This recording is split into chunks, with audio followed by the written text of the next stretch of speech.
Donnell supposed to come home before the end of the week. Um, Let me ask you if she confirms her flight.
I sit down at home, decided to watch some TV, listening to the news like Gordon Mosley.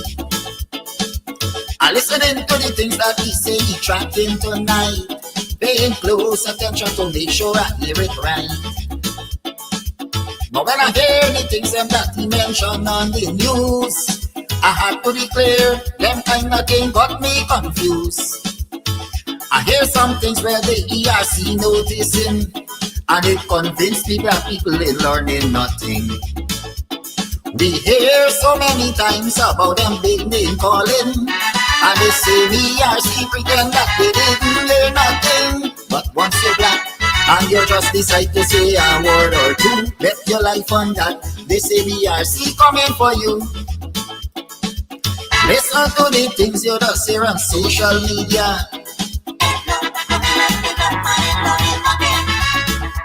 Only one set of people allowed to talk in one Diana.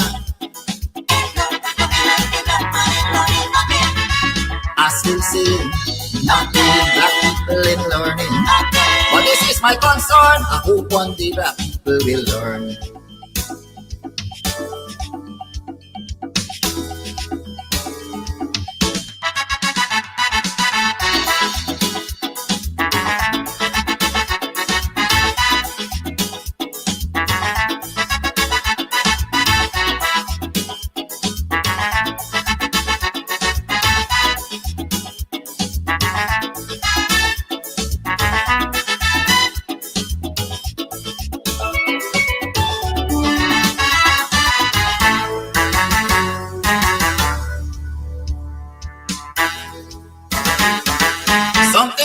ERC that I would like to know, if any of its members happens to be black people.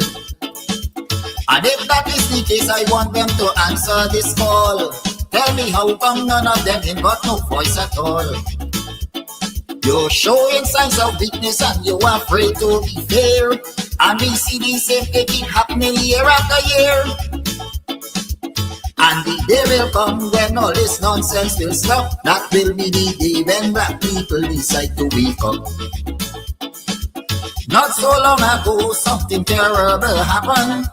This young Indian man want to kill out all black people by poison. But if his shoes was on the other foot, would have been a big threat. But up to this day, this ERC can do nothing as yet.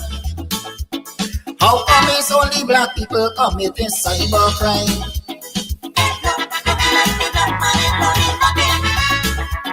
Then pretty on social media fussing people all the time. I still sing. Black people in learning. But one day will come when the entire table will turn.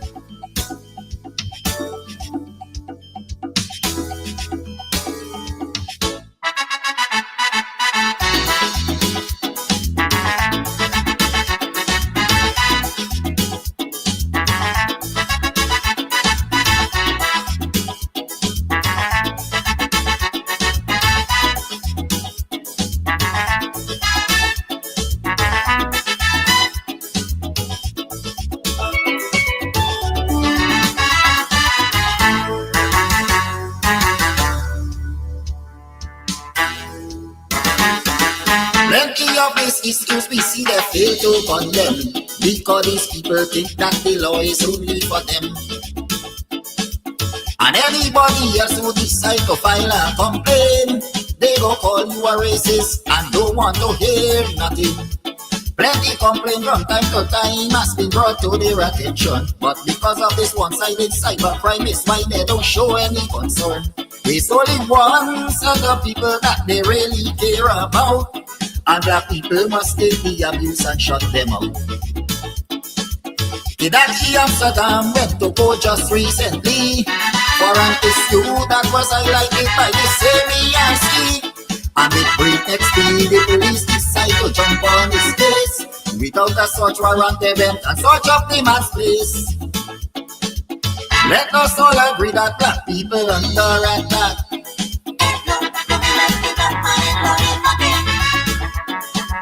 Different laws for you and me just because we black.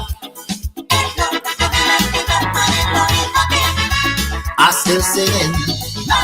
Black people in London. To all my black friends, we must put a stop to all this nonsense.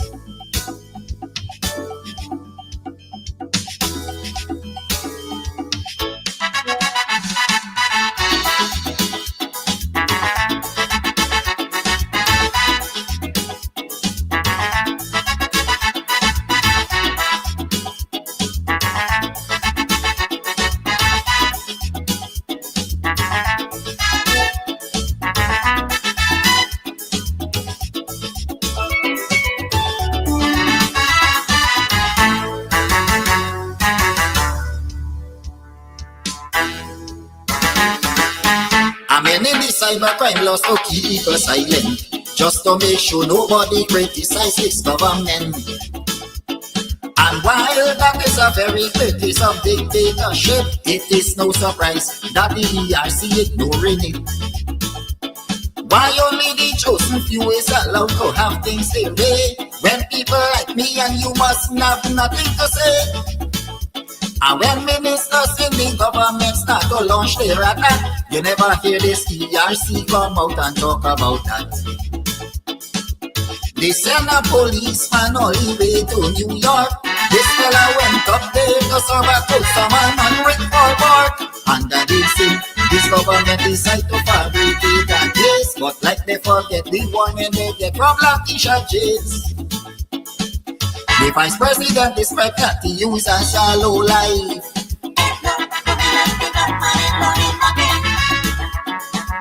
Because of this kind of abuse, he don't have a wife.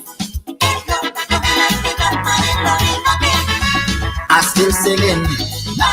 Black people in learning. Just the other day, I hope your man see help is on the way.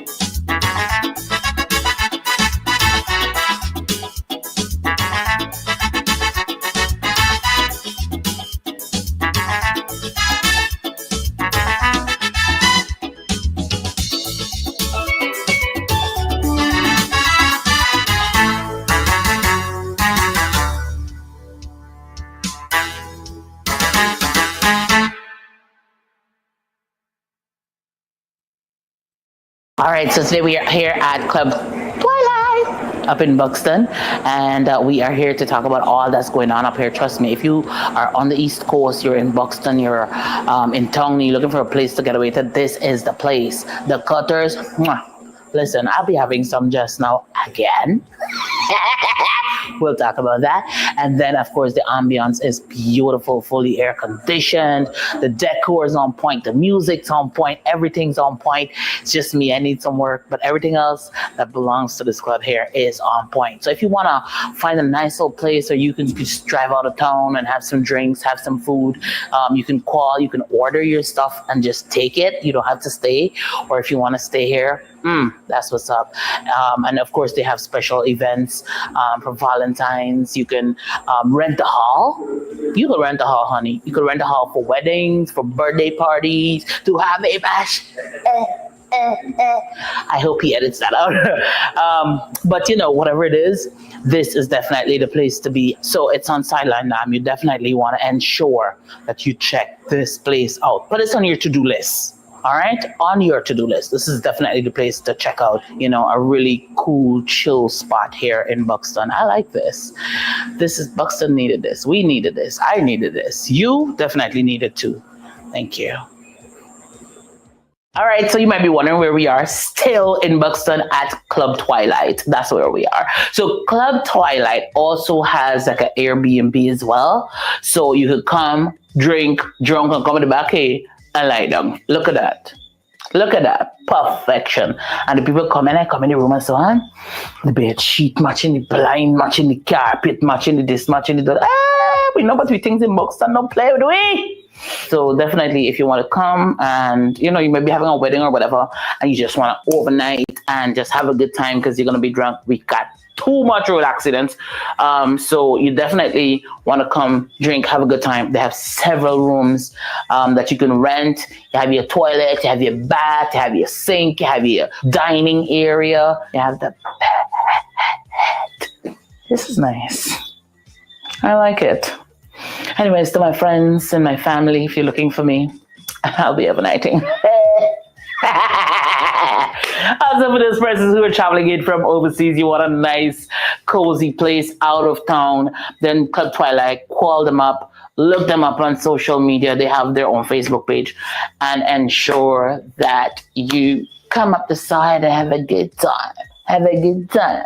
Have a good time. Sorry. I'm sorry. That's it.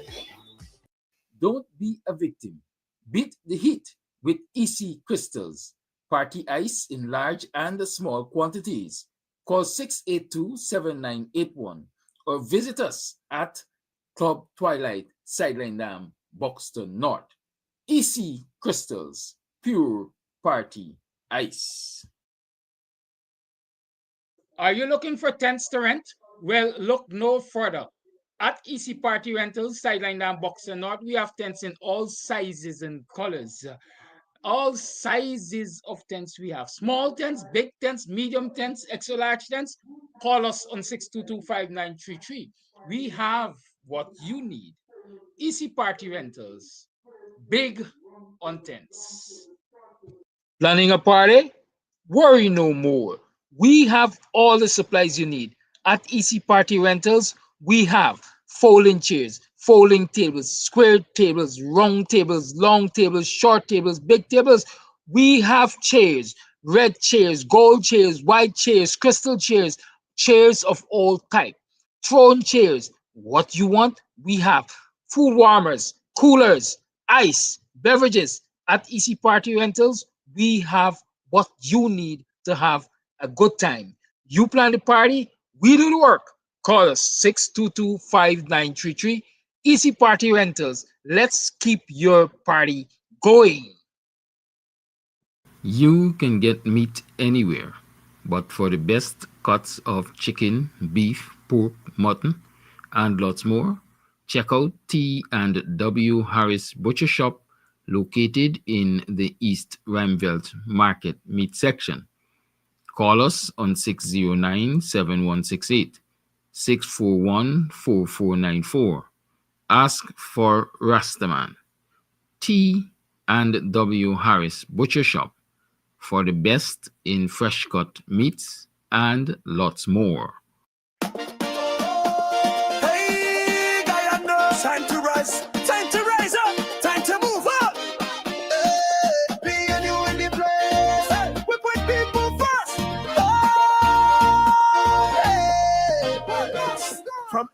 bush straight to berries. Guyana people want justice and peace, from quarantine water to Demerara shore. We tie promises, we want more. No more lies, no more disguise. It's time for we dreams to realize. We coming strong with people power. APNU hour, this is we hour. APNU, say people first. We not gonna stop till the blessings burst. APNU, we putting people first. Time to rise up, break the curse. Future bright like a brand new day. We join lead in a real big way. APNU, say people first. From the top to the bottom, love, unity, blazing, vision clear. Guyanese strong, no space for fear. We got the rhythm, we got the fire. Lifting every village higher and higher. No more fights, no more delay. We come to build Guyana today. From Lettenbush to Bartica Base, every face got a place in this race. We done with the brokenness, done with the slack. We're taking the country forward, no turning back. Who you voting? Why we voting? Tell the nation.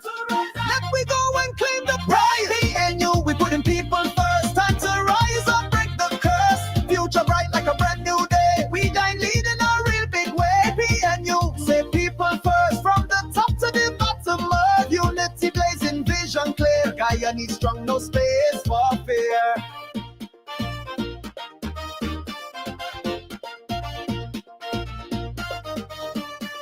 Every youth, every elder stand tall. This Guyana belong to us all. From the market woman to the cane cutter hand, we building up this blessed land. APNU got the plan, got the drive. Putting people first, keeping up alive. So why not jump up, move with pride. We waving them flag nationwide. Say, are you ready? Say we go vote. Say APNU. People first. APNU, we putting people first. Time to rise up, break the curse. Future bright like a brand new day. We join lead in a real big way. APNU, say people first. From the top to the bottom, love, unity, blazing, vision clear. Guyanese strong, no space for fear. We outside in sun and rain. We putting people first again. APNU, we lead the line. Time for Guyana to rise and shine. I can't take it no more. I can't take it no more. Can't take it no more. Imagine 18 hours of blackout and you're telling people progress. Cost of living gone up 100%, yet you give public servant less. Mr. President, listen to the people. Search your soul and you will confess. I want you try surviving on the public base, then you're gonna know for stress. Cause I done fed up, you done fed up, he done fed up, she done fed up, we done fed up, the people fed up. You're hiding corruption inside the cup, look how evil set up. The people fed up. They don't drive no fear in the citizen. They may want the people speak out. Freedom of speech done gone inside the gutter. Knock off when you open your mouth. Discrimination in entertainment. And you're talking about one Guyana. When the Ministry of Culture keep the big shows. One set to girls and banner. Cause I done fed up, you done fed up, he done fed up, she done fed up, we done fed up, the people fed up. You hide the corruption inside the cup. Look how we evil set up. The people fed up. Every picture you take and promise you make, everything you do is about clout. Then you come into me for I shake your hand, there's nothing to smile about. Corruption inside every sector, but when it comes to them they send you. Try investigate efficiency, right? Go talk to Barrett and Sue, cause I done fed up, you done fed up, he done fed up, she done fed up, we done fed up, the people fed up. You're hiding corruption inside the cup, look how evil set up.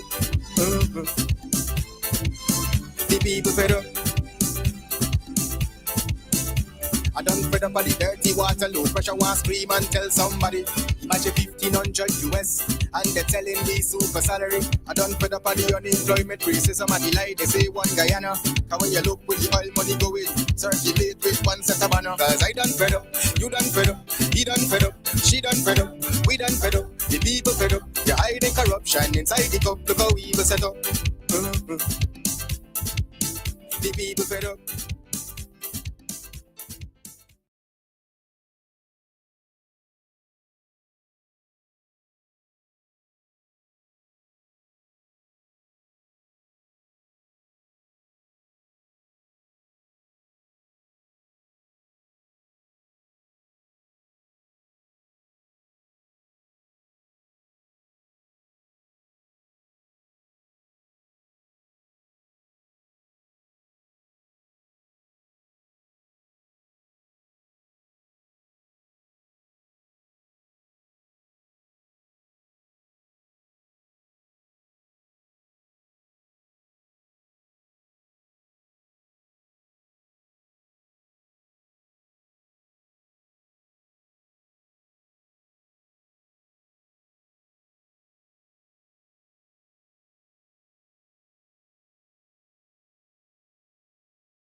thinking that. They're all thinking that. Let me continue to tell you in my mind what the Mohammeds represent, or what WIN represents. Do you know the masterminds behind WIN? Do you think the jaguar being used as WIN's symbol was coincidental?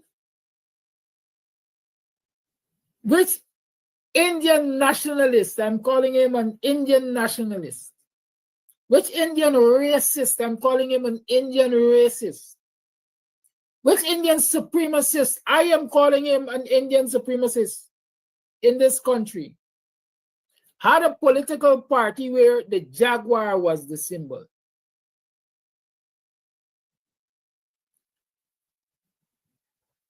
If you didn't know, I guess you should research and you're going to eventually know.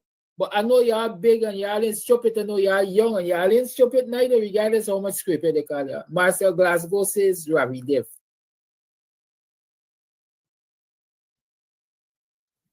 There was a political party in this country named ROAR. ROAR. Rise, Organize, did it say Advance? Something but ROAR.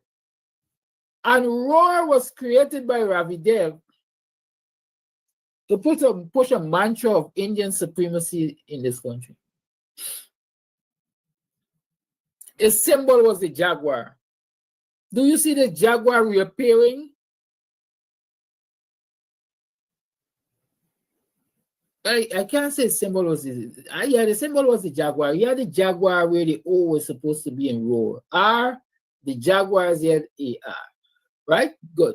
Do you see Rise, Organize, and Rebuild? Thank you very much, Barbara Barrington. That is why I love my co-producers. Because when I'm able to think about it,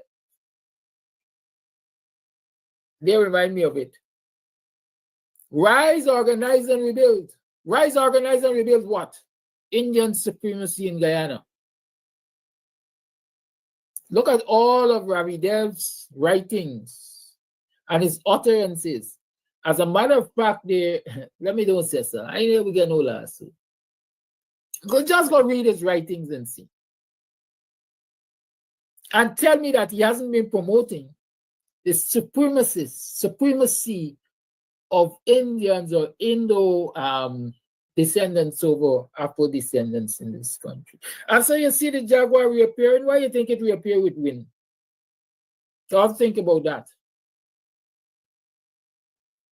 My understanding is that there are lots of Indian supremacists who stood with the PPP that are now intellectual authors in WIN. Not for them. Someone got doctor in front of the name.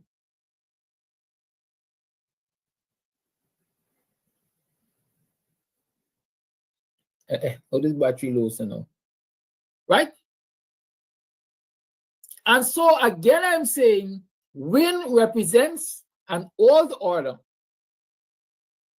which supported and continues to support the PPP and definitely supports Indian domination of African Guyanese in this country.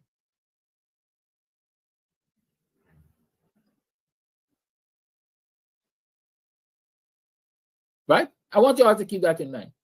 What else does WIN represent? The utterances of Sheikh Mohammed Nazar Mohammed when Donna McKinnon was murdered right outside of Freedom House.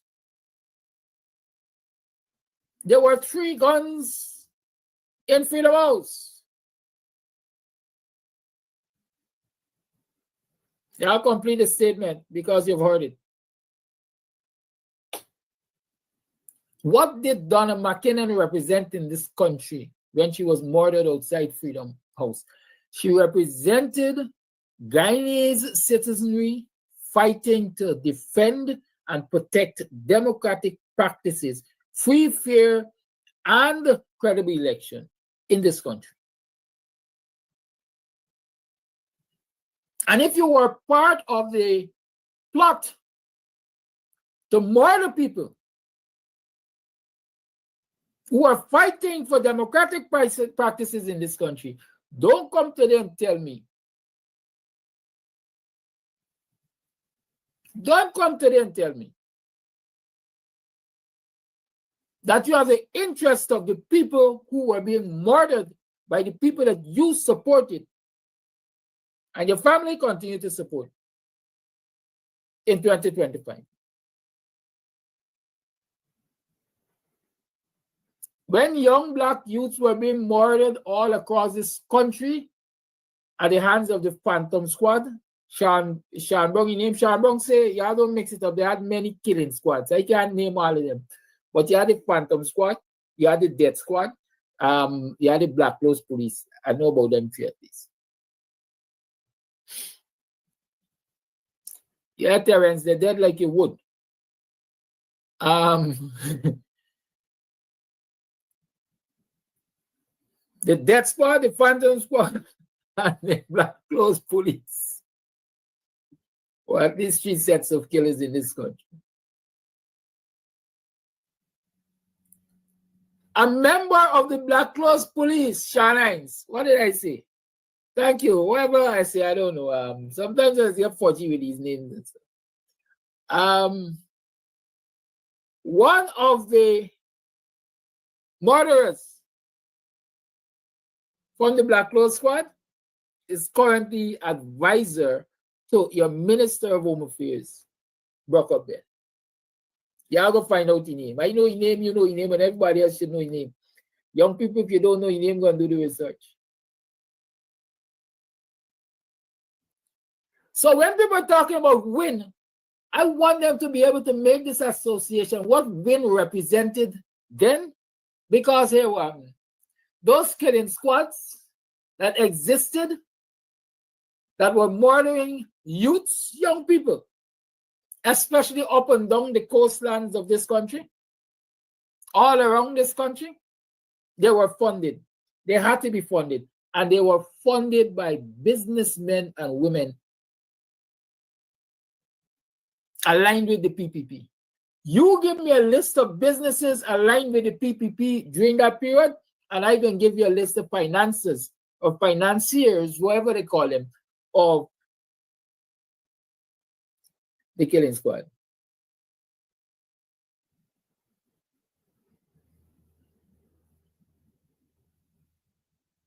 Sheikh Mohammed said, well, we supported the PPP. I supported the PPP. We supported the PPP since Jagan was fighting for power, and we continue to support them. As Mohammed said, when they were afraid to go on the East Coast, when they were afraid to go on the East Coast and other parts of this country, we provided weapons and personnel and vehicles to protect them.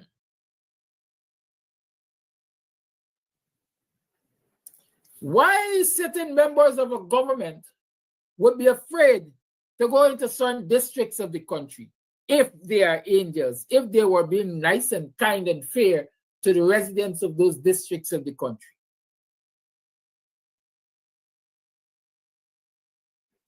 And if you come to me as an individual and say, you know, I frightened for go to Buxton, despite I'm a sitting member of the government, can you protect me? The first thing I ask you, why you need protection to go into Buxton? What do you do with Buxtonians?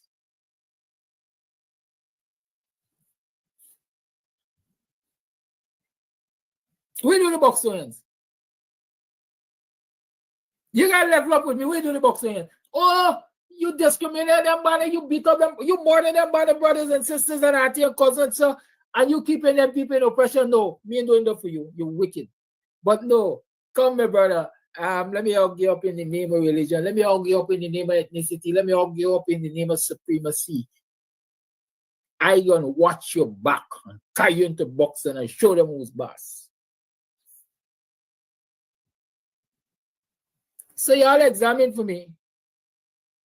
Oh, I did say Sean Bong, sorry. Right. Oh, Sean Bong dead and burying you. Father forgive. Yeah. So all those of you, young and old, who are saying win, I want you all to re-examine what win represents in this society. That is what I want you all to re-examine. Some of y'all didn't even take no examination, as a matter of fact, because what are a lot of folks, especially youths, and I'm knocking youths because unless elders like myself, I'm considered an elder now by past the 50 mark. After 50 is elder. Anyhow, when all the folks like myself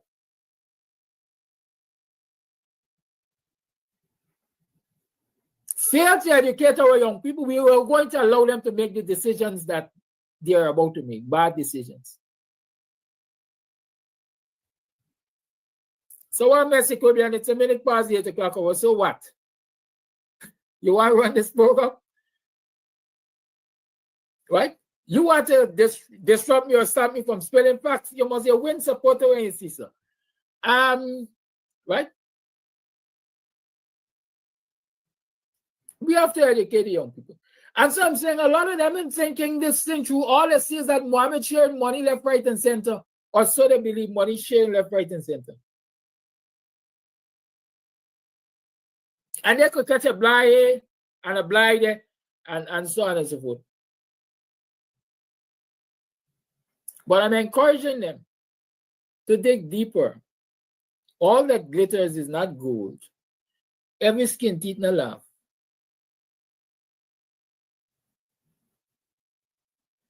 The man is a businessman. The man don't go know for manage a country.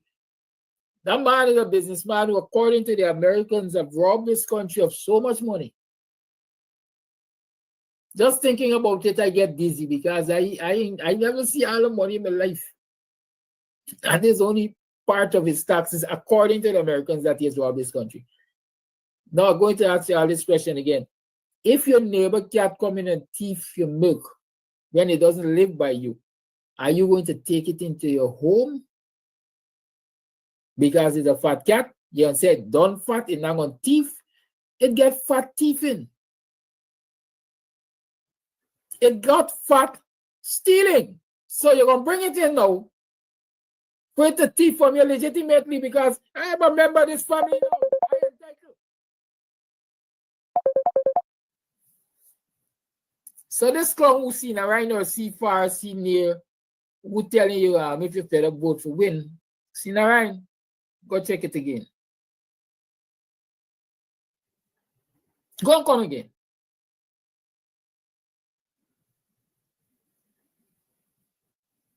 What a lot of our young people don't know and understand, and some of our elders too, they haven't paid attention to the history of the PPP and their friends in this country. Listen, man, like you had another intellectual author behind win. The man got newspaper. Every day he discuss the PPP about oil. Let's cause them about oil. And many in the North said the only reason this man curses the PPP about oil is because they did not give him an oil block, because he was supporting them during the regime change. He was supporting them during regime change. And so he wasn't rewarded. And so they're cussing every left, right, and center every day. He cussing them, as a matter of fact. And in particular, he cussing Jaggio. Must listen to him. And you'll come to understand that this man really got a problem with the PPP. You know? This man got a problem with Jaggio.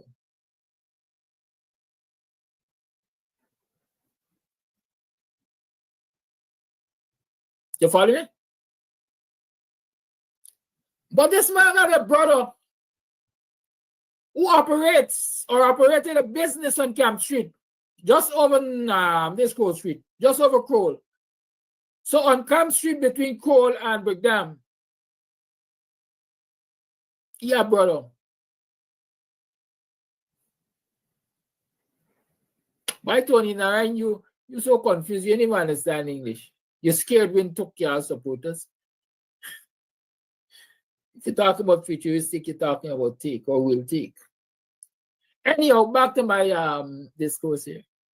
This man got brother who operated a business along that stretch, or still operates a business along that stretch. Some kind of trading it name. You all go do your research. This morning I tried to save myself. I got a case coming up before the court on the 20th. I expect we're gonna win the case, and I ain't with no more court cases. Right? I want no more court cases in my life, except when I'm going after the PPP for the Guyanese money that they stole. I don't mind going to court to prosecute them. But I don't want to be prosecuted in any court ever again. Good. So this man operated, got his business between Cold Street and Breakdown. Some kind of trading it name. That brother, they chop bone and give a security guard, a security officer, an African Guyanese security officer for it.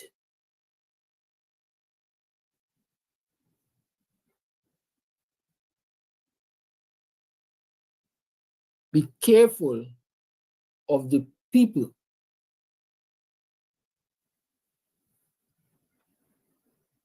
that you tell yourself you could win with.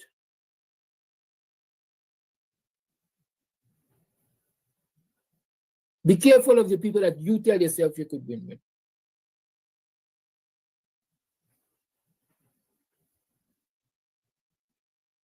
They're like Jekyll and Hyde. They come to you smiling. But what you think is a smile is bearing the fangs. They're going to yam you raw once they get the opportunity. As the big lady said to me, we own heads, we got the experience. Young people got the technology. We got to bring the two together. We got to bridge it. That's why I start visiting TikTok, because a lot of our young people are on TikTok. And so we got to go, we got to educate them. We got to share history with them so they understand what they're coming up against and stop talking loose.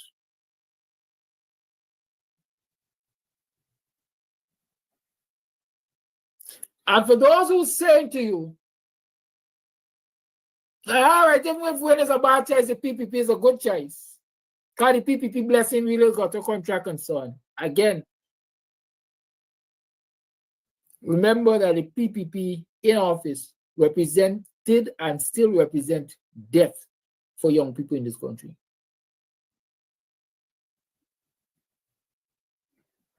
I will never forget the name Johann C. Douglas. Never will I forget the name Johann C.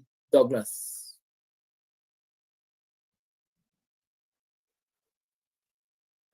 Johann C. Douglas and two of his colleagues, fellow students of the University of Guyana, were making their way from basketball practice, I think, either from or to basketball practice, when members of the Black Clothes Police or someone of the killer squads of the day rolled up upon them and shot up the vehicle.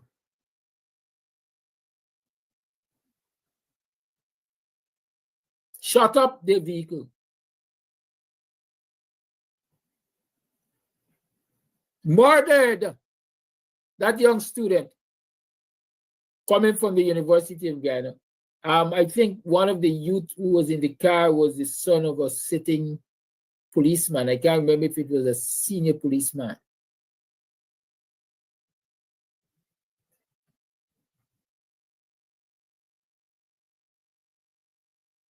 I don't know where that young is and where the others are right now.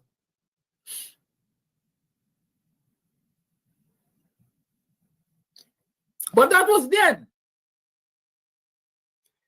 That was then, man. That was the PPP then. And think drugs are running the country and so on and so forth. And then, man, they just killing people left, right, and center. Even if you smile at the daughter, or even if the daughter smile at you and you smile back, they're going to murder you. What is the PPP now? What does the PPP represent now? Does the name Quindon Bacchus mean anything to you, a youth man? Murdered in Golden Grove? rumor has it that he was murdered because he dared to disrespect some businesswoman that has close affiliates to the PPP. Well, Barbara Barrington is telling me that the mother of one of the youngsters was a senior policewoman, and the youngster crashed and died a few years ago. I'm not even aware of that. And so, right away, this is how I think, Yeah, Yancey Douglas Gray and others. Now, here, this is how I think. What were the circumstances of his crash? Was he so psychologically affected after witnessing the murder of his friend and being in the same vehicle in which his friend was murdered and he saw death? Was he so psychologically affected that he became a loose cannon? And so was he driving recklessly and crashed and died? People don't look at these long-lasting effects on people, because in this country, we don't pay no attention to mental health.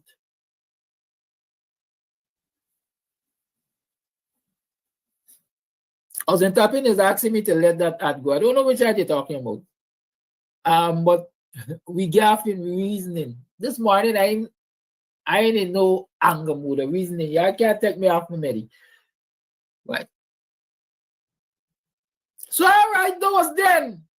It is alleged that Yancey Douglas was murdered because he dared to big word is screw the daughter of a sitting minister. Y'all know the minister too. He dead and gone too. Then the dead bury the dead. Stinking dirty big belly man. I'm sure that daughter is alive. She must tell this story. She must repent, she must go to purgatory. But they were killing youths back then. And they're killing youths now. Like I said, Quentin Bacchus.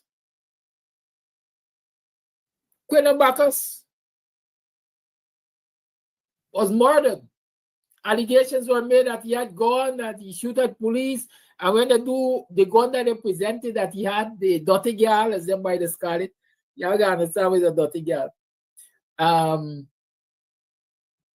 Wasn't even functional. I was in tapping say right to left. I wonder why. It wasn't even functional. But then they went to execute the murder or in Boston.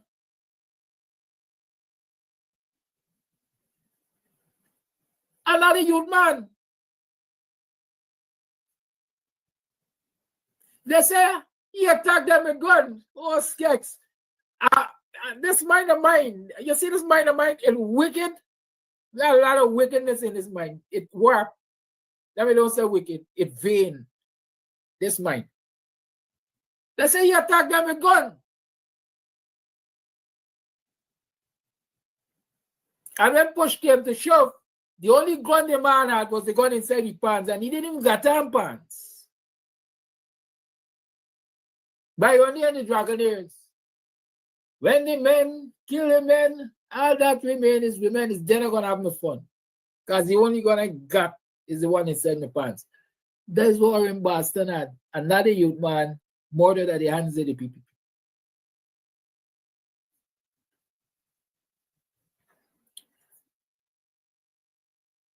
Young people, be informed. Adults, don't forget the linden tree. Allegedly, who were murdered at the hands of who? The current sitting, what? Commissioner of Police? Yeah, serious? Don't forget the linden tree. Who were murdered because the Londoners dared to protest against an imposition without representation. Allegedly, the instructions came from the Home Affairs Minister. Who was that? Was it Roy at the time? I think it was Roy at the time.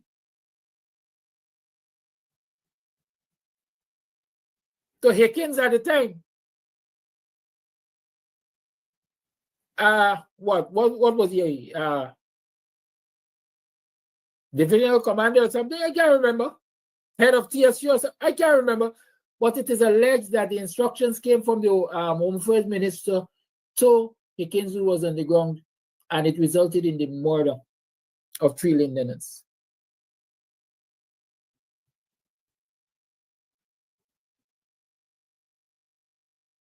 Thank you, Winston Jordan.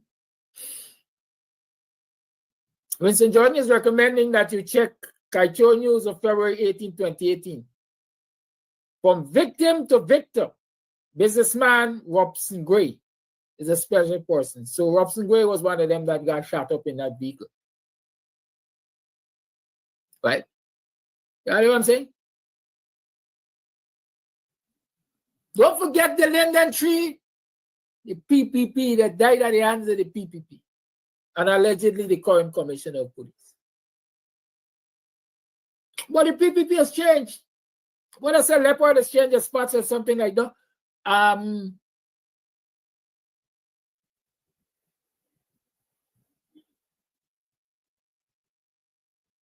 Not so long ago, a Londoner was murdered by a policeman. Daring murder. Uncalled for murder. And the Linden community again dared to protest. They dared to protest.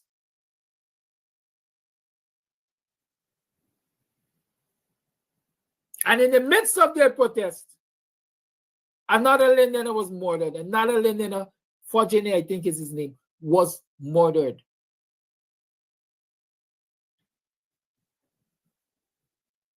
To date, as far as I'm aware, no one has been held accountable for the murder of Fortuny, just like no one was held accountable for the murder of the Linden Tree.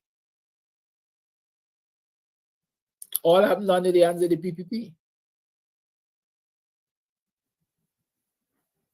Youths are an endangered species under the PPP, regardless of how they tell you they care, regardless of how they come into your community around this election time to give you handouts, regardless of how they give you gutter cleaning contract because it's an election year, regardless of how they promise that CXC fees are going to be refunded to parents. The red for says it's silly season when it comes to elections. CXC fees are going to be refunded to parents after you have vote for we in September. Regardless of how they come and tell you all of that, look at their track record and come to one conclusion. Youths are endangered under the PPP. And if you want the most glaring of evidence, let us go to Doubleday Hotel at Tushan or wherever it is and ask ourselves why up to this day there is no justice for that little 11-year-old girl named Adriana Young.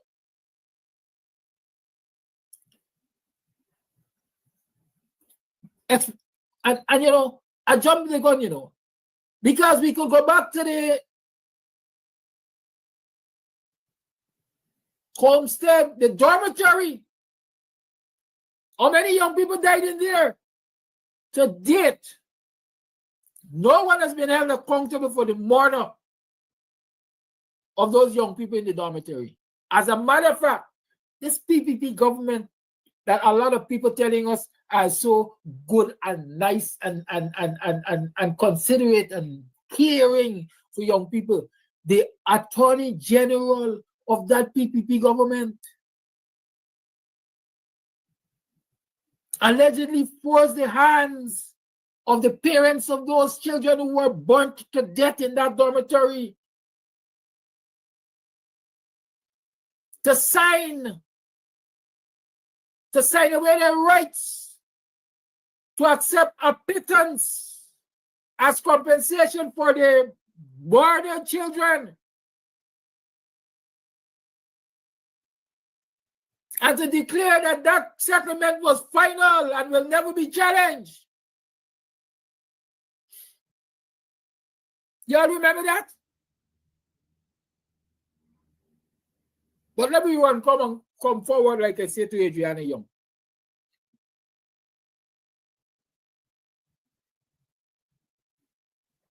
All they had to do to start with was allow the police to do their work. But when calls come from higher up in the PPP to tell the police stand down, and instead of searching the hotel and doing their work, protect the hotel and the owners from the hotel, so nobody can go in and search and rescue little Adriana Young.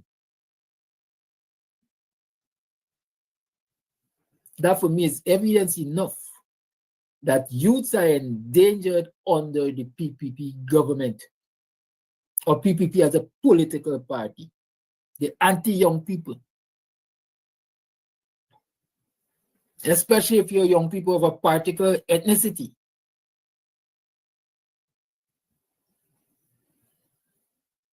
And so let's make a quick comparison. Because the question was asked of me, what did coalition do for young people?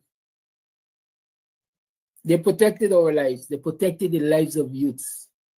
Check the record of the coalition for the 3.5 years or the 5 years, whatever you want to call it, and see how many young people were murdered in this country extrajudicially.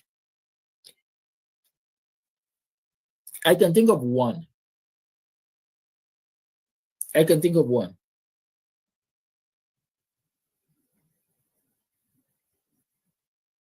Maybe there were others. But even if there were two, I mean, it's too many. But in no way do they add up to the numbers of our youths that have lost their lives extrajudicially under the PPP.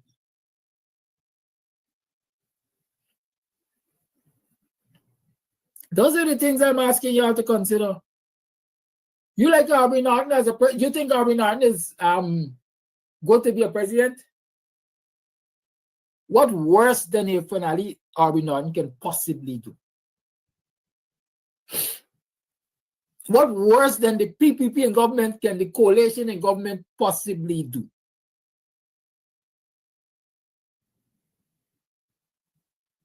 Assuming you say the coalition evil and the PPP evil, I would bet on the lesser of the two evils. And I'm saying so consciously, being very well aware that people will say, but they got alternative out there, they got win out there. Win, a vote for win is a vote for the PPP. They got 15 other political parties out there because I think, if I remember, it's 16 or 19. I think 19 political party symbols were approved.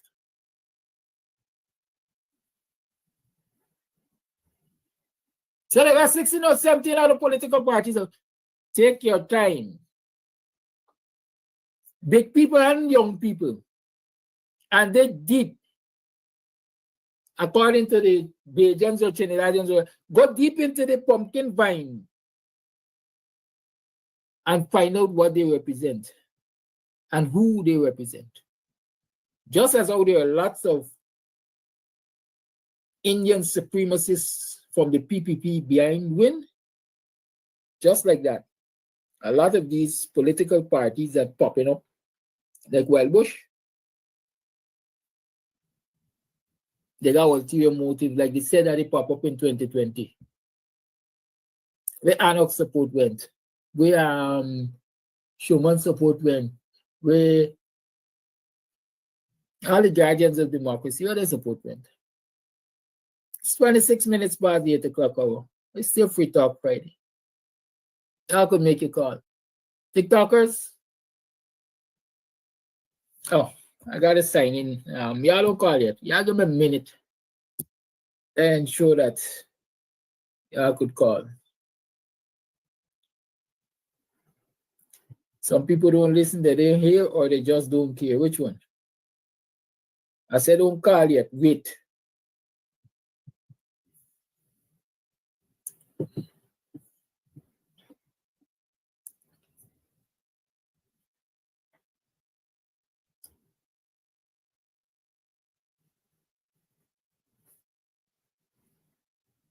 You can place your calls now. I'm ready to take them.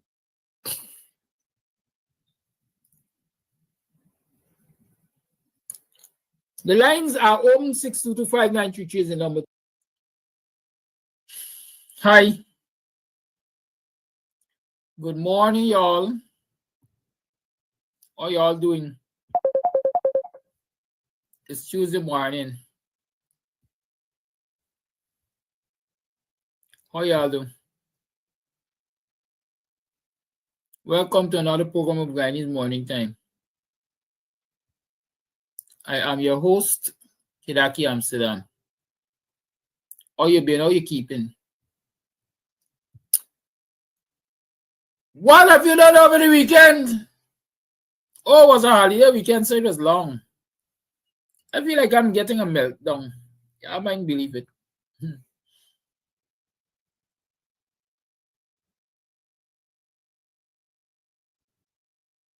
Yeah.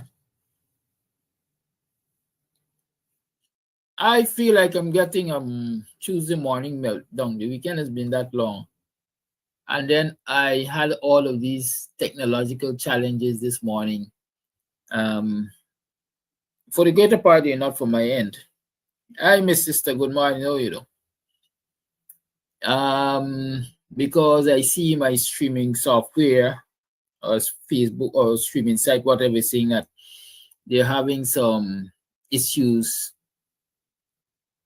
with interconnectivity of the software and the apps and so on and so forth. So this morning, the entire program just decided they're going to give me some stress. But I ain't taking stress. I'm taking it light. The lines are home, you can call. I was looking for a booklet I had. I'm not going to find it though. Because as I was talking about the PPP and the killing and all the wickedness, y'all listen to this apologist. What are you on? Good morning. Good morning, Mr. Amsterdam. Are you hearing me, sir? Yes, I'm hearing you. Hello? Hey, good morning, Mr. Amsterdam. How you doing? I'm so happy to know that this morning you're not in a bad mood. And before I start making my point, Mr. Amsterdam, I just want to remind you, I am always respectful to you and I treat you with respect. I tune into your program every morning because, I like to hear you and learn from you. Anyway, I'd like to respond to a few things that you said this morning. With the newspaper man, he's always a supporter of the PNC. Even now, look at his headlines. He always carry the PNC narrative.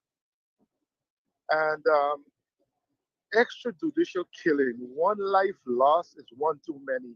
And I'm so happy that you're speaking up on it. But let's not forget the from the jailbreak people with among the Indian people. I mean, in the same breath, you should talk about that too. They were killing Indian people like flies, bro. And you must address that too. Remember the little girl in the Enterprise, Christine Sukra? She just peep out your window when they shoot you in your head. And I'm not hearing you talk. You're not talking about the 13-year-old the other day was raped and kidnapped and raped. I don't know if you could respond to those. Thank you so much, Mr. Amsterdam, for taking my call, and I respect you and what you're doing. Thank you. Thank you for your usual imbecilic comments. Let me start by saying I challenge you, Mr. Apologist, to put the numbers before us in terms of the killing during that 2000 to whenever it lasted, that jailbreak, etc. I challenge you to give us the numbers and prove to me that Indo-Guyanese were disproportionately killed during that crime spree. I challenge you for that. And if you can prove to me that Indian Guyanese were disproportionately killed in that crime spree, I will give you your flowers. Until you could prove that, you will remain nothing for me but a bottom liquor, as David Ine describes people like you. Come on, y'all, get some respect, man.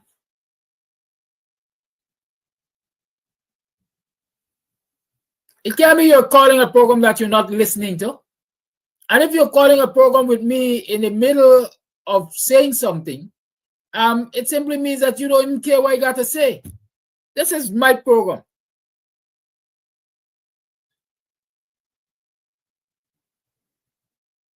And you come and you listen here because you got an opportunity to share, or you got an opportunity to receive. There got to be out in something.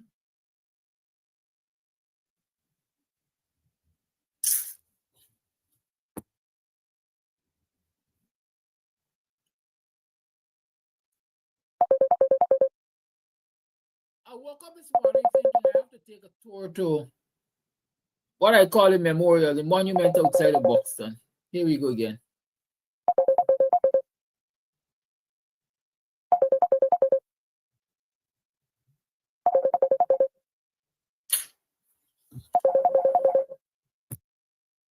Call it on.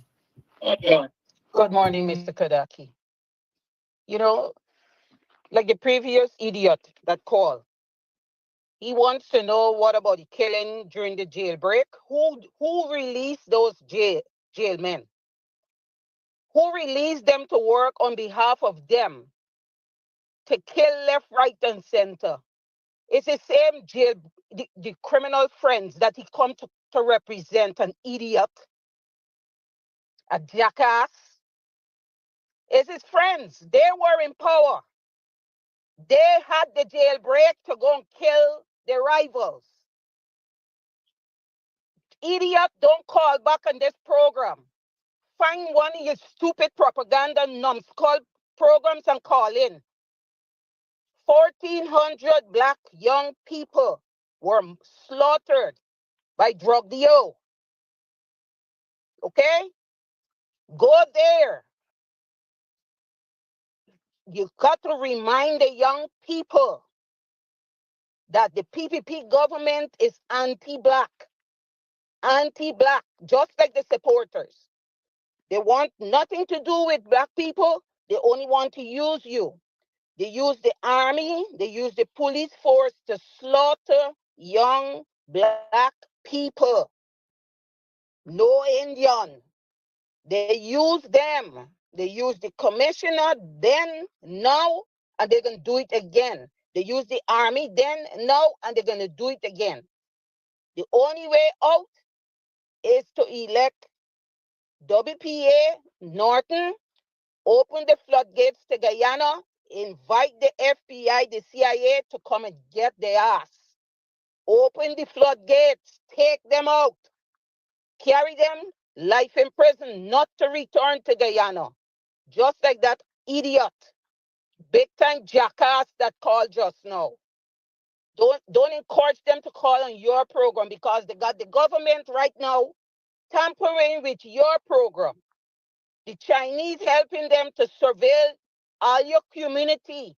Those cameras that they got on the road, they're listening on your phone calls. That's how they're able to run in on you guys. Because that's what they're doing. Elect Norton, WPA, open the floodgates, invite the US to come in because the Chinese can help them destroy Guyana. There's nothing good for them being there. They're going to turn Guyana in a pure communist society, all Indian, just like how they're importing them by the thousands for vote. That's what they're doing. Go to the airport and you're going to see. Go to the one on Oga and go to the one at Timerial. See how they're running in Guyana. And he called for talk crap. Look, Kadaki, have a good day.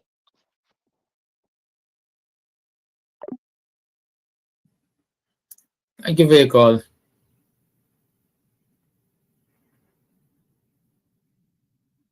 Notengali Hussein. I don't know what Notengali Hussein saying.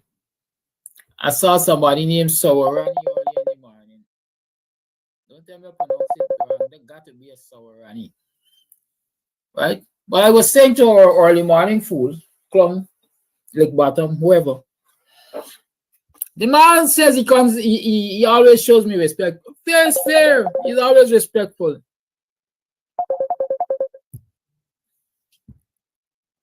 He's always respectful. But you gotta earn my respect, bro. You gotta earn my respect. You can't come and spew nonsense and expect me to give you any kind of respect. If you were a child,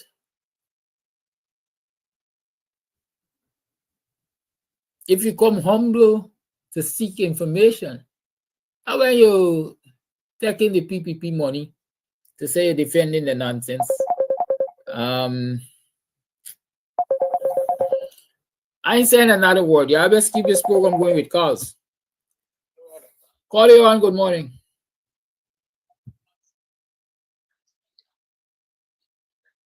Caller, you are on. Good morning.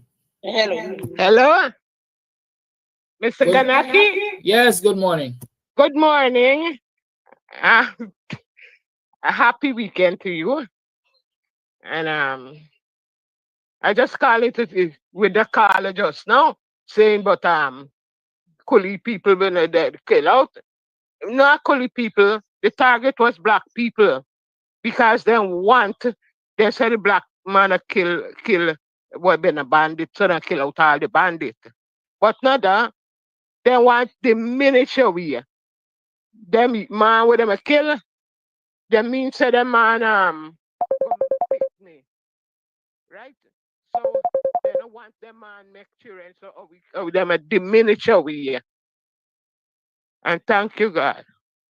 Thank you, Mr. Kanaki. Thank you for your call. The lines remain open. 622-5933 is the number to call. You tune to the Guyanese morning time. It is 8 hours 27th on the 8th day of July in the year 2025. I am waiting for your calls. Just like I'm waiting for the 12th of July to reach, I'm waiting for your calls.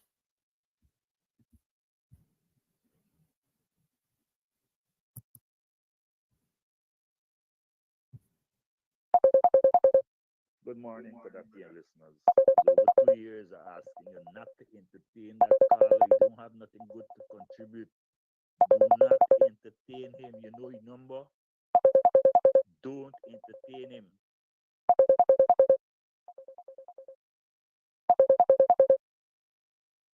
Call you on. Good morning.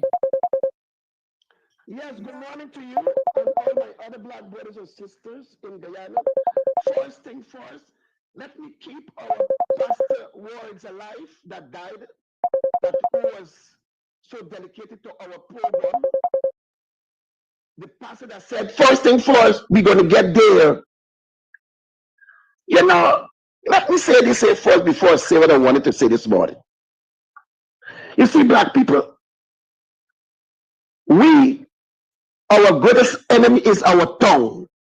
We don't know what we need in life, but we know what we want in life.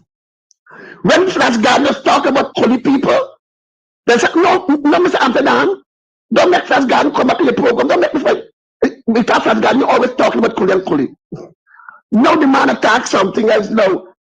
Are you fighting down? But I used to fight me down when I want about Kuli people. Now, let me move on. My big sister called me. She said, my brother, did you see the rally? I said, no, I sleep with. She said, man, it was a bang. I said, you was this? She said, yes. I wouldn't leave it for nothing. Then I moved on. I said, okay, my sister. Therefore, as you was there, you represent me. She said, no, my brother, I represent you. I represent myself. Young people, you got to represent yourself for better life tomorrow. You got to be where you must be so you could benefit from it. You cannot stay home or wait for MP and Mr. Abinati to walk all over for pull your hand out. She said she represents herself. Why? Because she need more money on her pension and more money on her INS. NIS. What she work hard for. I love to listen words like that. Encouragement word. Then I go on Facebook and start to look the program. The best word the best message out of all is one message came from my good friend David Hines. I like calling him David Hines. No, Mr. David, because easy word to pronounce, Mr. David. He said to all Guyanese, do not scatter your vote. Powerful words. Do not scatter your vote, because if you need APM for deliver, you got to put your vote together. We vote together, we will win together and receive a better life and a country of progress for all, bright future. I love those words. Because Flag Garden always said, the problem with black people, we scatter our vote and couldn't do not scatter them vote. It's we to be blamed, nobody else. We scatter our vote when AFC came out. We leave AFC and we leave PNC and WPA and we went to AFC. What AFC deliver today? They deliver what Jim Jones delivered to them 900 American adults and kids dead.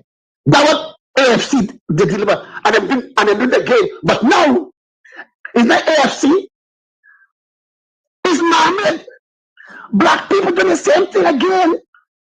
Mohammed now come out, don't know what Mohammed never heard them. And I went to Mohammed, I vote again for punishment. My black brother and sister, and you could talk just like David. I was glad when they say, let us go into the house of the Lord. Because of what David received spiritually. But you guys could receive both physically and spiritually. I was glad when Flash Garden encouraged us every day. Vote for Abby Norton. God sent him. Thank you for your time. Thank you for your call. The lines remain open. 6225933 is the number to call. You tune to the Guyanese Morning Time. It is Talk Back Tuesday. So y'all talk to me. The caller said they heard enough of me. They ain't able to wait for I don't talk. So they gonna call. And so y'all call. Voice note. Good morning, Mr. Amsterdam and viewers. That man came on and said, Call you on, good morning. Yes, good morning, Mr. Amsterdam and the listening and viewers. Caller, Morning. let me caution you, because you've sent me a number of voice notes promoting kill, get, kill back. Please don't. Not on this program. Proceed. Okay, Mr. Amsterdam. It appears to me like my thing this morning, like the administration being paid bounty on black people head. I don't know if that affect the program. And the writing is on the wall. If we look at how Adriana Young being killed and there is no justice, and there's a baby from the cradle, I must say. And we have to take note about these killings, especially in an election year when I figure they need the black community voters cut numbers to drop and the incarceration of black people. And we have to take note about these killing and the incarceration of black people.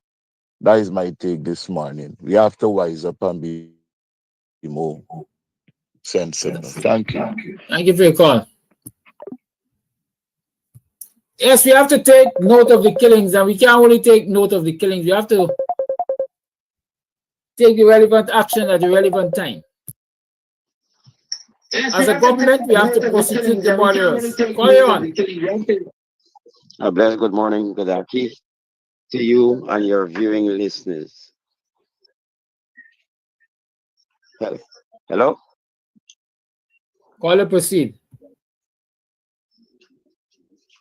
Um, my concern is to bring awareness to the whole dynamics that is going on in our country. In particularly, the race that is ultimately paying the dreaded price, that is of black, our Guyanese, Afro Guyanese. We have reached a turning point whereby we are seeing many atrocities is happening in our society, and that does not spell well for our nation and as a people. I would like us as a people to understand what we are really in. We are in a spiritual warfare, because I can give you one illustration. Since when, in all the years that I'm living, we had social activities like parties and so on, and I could never recall a, a fete, a show, or a promotion has embraced a name of stink and dirty. Whenever you're going to produce or promote any show or anything that carries that kind of title, it means that you have embraced such an environment and uphold such a realm in our country that will cause a nation to be in a terrible state. And the Guyanese people, in particularly the black youths of today, are not conscious of what they are really in.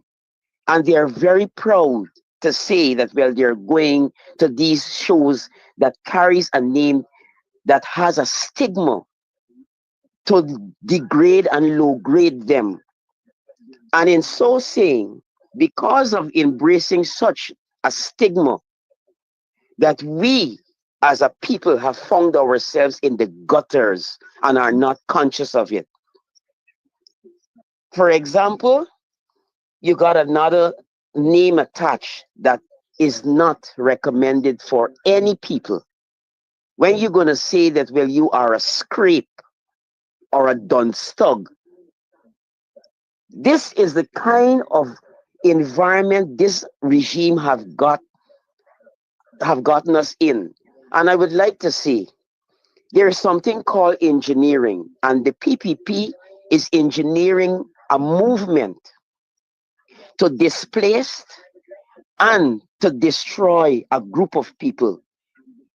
And predominantly, that group of people are black people in this country. It is time the youths wake up to the reality of what they're in and ensure that they make every effort to, to distance themselves from this kind of environment. So, Mr. Kadaki, in all fairness, Guyana is at a turning point whereby that we're seeing a regime that has no interest in supporting the poor class of people, and that is all race. That doesn't have color, right? And we have to show that we are going to come out when that time comes, September the 4th, and put an end to this madness, this spiritual madness that is going on in this country here. Because they say wickedness find themselves in high places. And as long as Guyanese are not conscious of the fact that we are in a wicked spiritual way realm, there's no success, or there's no promotion of harmony and development in this country. Sandstones, bricks, and cement are not development. Development lies when you can walk in the streets, catch the various transportations, and see people with a smile. That will tell you how developed we are.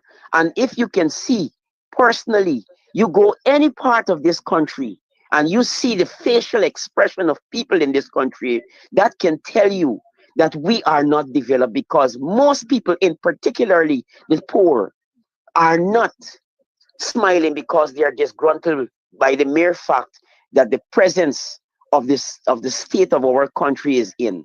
Mr. Gadaki, thank you for having me. You are doing a wonderful job. Thank you. God bless you and your family, and God bless Guyana. Thank you for having me, sir. Thank you for your call.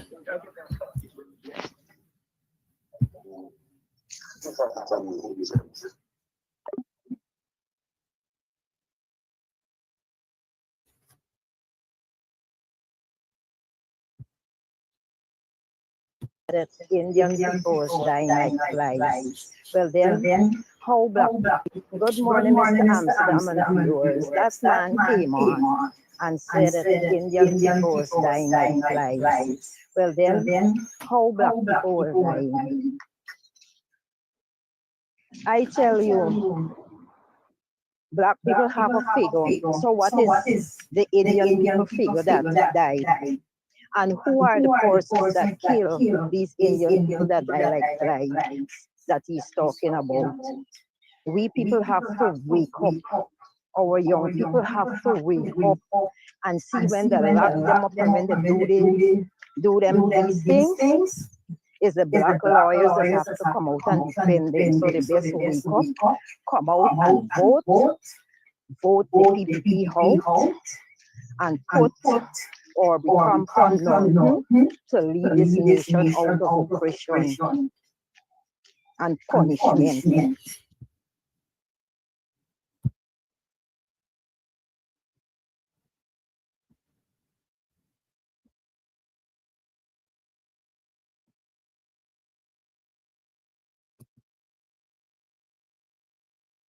Our family.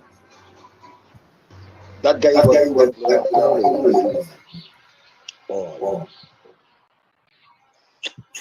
This fella called Dr.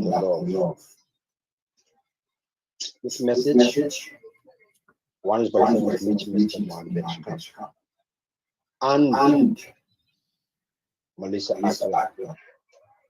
As I put on my phone and I see this guy, Dr. Love from Katrina, living in Barbados now. And I hear this guy talking old English trash about Margaret stuff and Melissa Akala. Talking a lot of ignorance, saying that is not true in Guyana. The words is our government. This message, I want Mr. Mohammed to listen. I talking the facts and nothing else but the facts. And I listen to me. That same guy that was on the channel, 6 channel program, couple of years back. And this guy married to a girl from Vietnam, so the same village I live in. Understand me? This guy was one of the most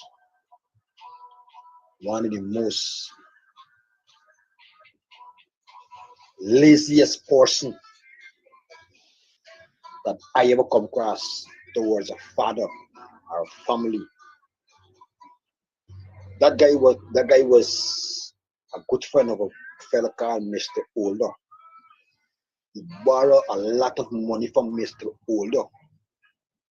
And I'm going to dish out the nasty story here today. He borrowed a lot of money from Mr. Older, and he didn't pay Mr. Older money. And he on his married day, on his wedding day, Mr. Older made plans and he get him married. And Mr. Older go and put the police on him. On the same day he get married. You know, when you get married, the husband has got to be in the church has got to be in the church first. His wife could have never ever entered that church. The wife was suckling because he was locked up. He was locked up by Lenore police. He was locked up. Went to Mr. Ole, Mr. Ole get him locked up on that day. And the only way he gets released so late. Because he paid a month. So much amount he paid that the guy was to pay the rest because he did not all the money. That's where this man get released from the station on his wedding day. The guy is one of the most scampish fella they had around them time. The most people he scamp. You go and catch him or ask people catching him, they know this guy Dr. Love. You ask everything about this guy. This guy run away from Guyana because he married that girl and left she with 2 sons in the Namstel. He ill-treat that girl to the max. He condemning that girl. 2 sons he left, never pay a child support. He run away. No more child support he have for these two sons that he have with his girl from the Namstel. So the Namstel person speaking. This is factual that I tell you all today. Factual. I was one of Mr. Ola, best friend, close friend to him, so I know everything what was going on. And this guy fled the country. He can't come back to Guyana. He embarrassing black people. He can't come back to Guyana. He's very scampish. He's a biggest scam that I'm saying Guyana ever. He can't come back to this country. That among the child support, the older fellas one supposed to be 18, one supposed to be 15. At this point in time, let's see the time that he leave Guyana. No much girl he fraud, no much women he sleep with and fraud them, no much of them. So this guy believe that he's a saint. You want to know black people? Can black people are kind of name? They come to Guyana. All the people that he robbed, the women that he sleep with and raped and robbed, they come back to Guyana. You just see what happened to you. He's singing his face supper. Is something up in his sleeve with the PPP. Money, this banner, the banner, there's always been money. He's always involved in money business. There is the guy, is one of the most laziest guy. Look at he. People will know this guy and believe what this guy is saying. But I tell you, actually, I want this advice almost meet to the length and breadth of this world to stop this guy talking shit about black people. But black people, I listen to him talk about the hotel. The hotel is sorry for the man, but he's sorry for the child. He's talking for the man who lost all his things. If the police, they allow the people then going about the child, that could have never happened.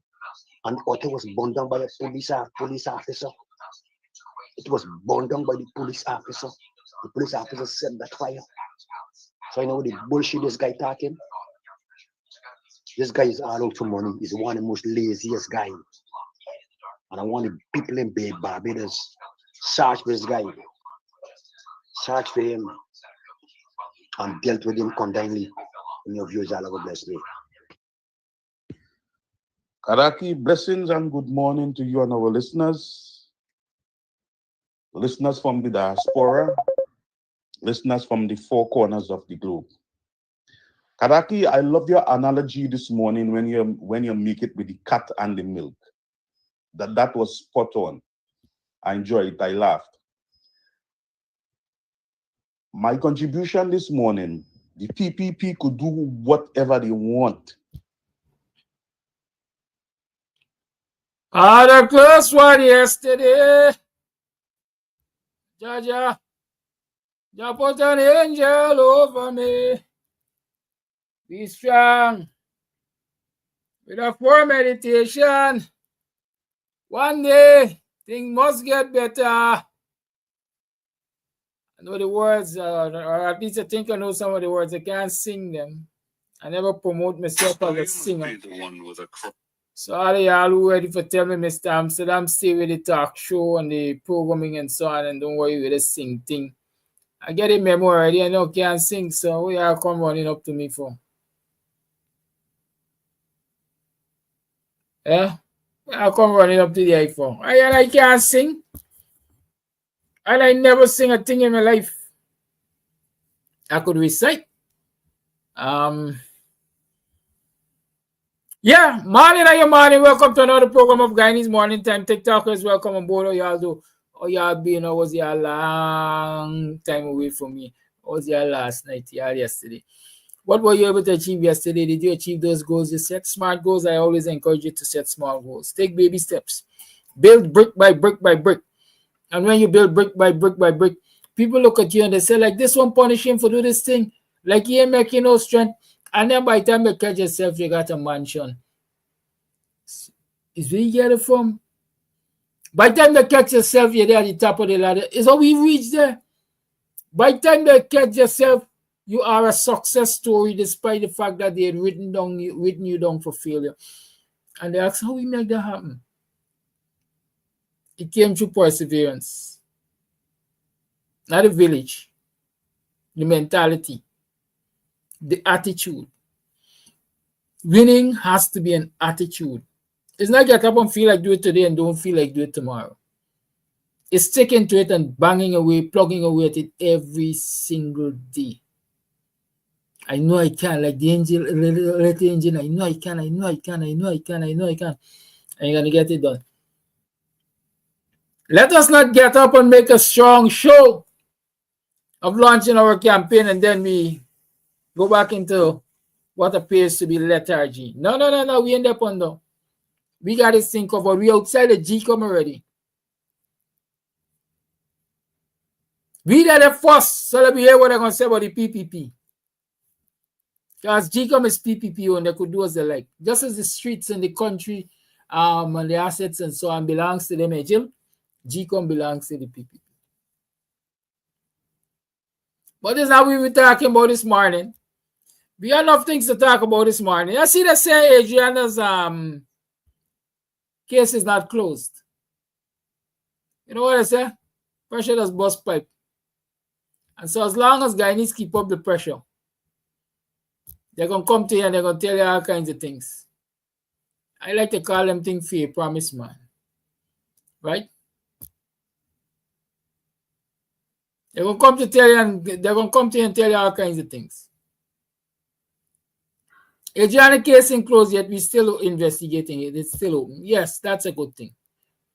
Because you know why? The PPP will launch its election campaign Friday, Sunday, I think. And then no guy needs going to be asking them, what about Adriana? What about Adriana?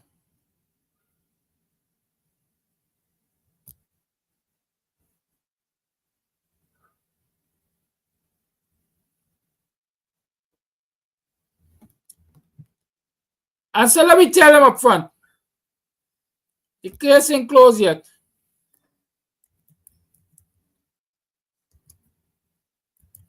We're still investigating it.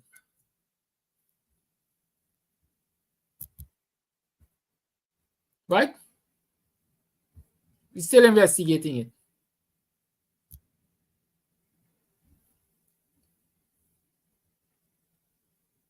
Yard binder. The case closed until after elections. Or up until election as far as the PPP is concerned. What are you saying?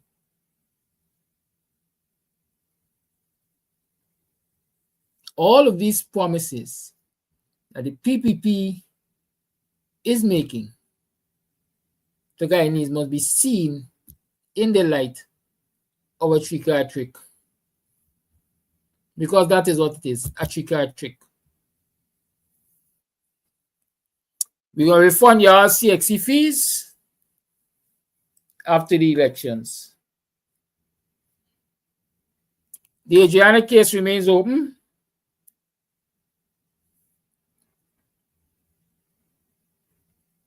We're going to get your salary increases just before elections. Pay attention to these promises and recognize what they are. They are election buying gimmicks. What else was the election vote buying gimmick?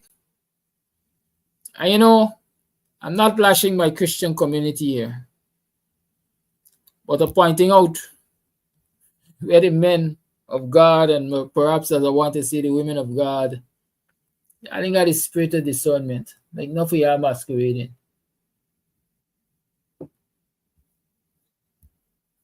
Like, not for y'all masquerading. And so I'm appealing to my Christian brothers and sisters. Don't let the wolves who are supposed to be your shepherds lead you astray. Do not allow the wolves who are supposed to be your shepherds lead you astray. Because your shepherds are supposed to keep you safe. Your shepherds are supposed to guide you to greener pastures. Not guide themselves to greener pastures. Shepherds need grass and grazing.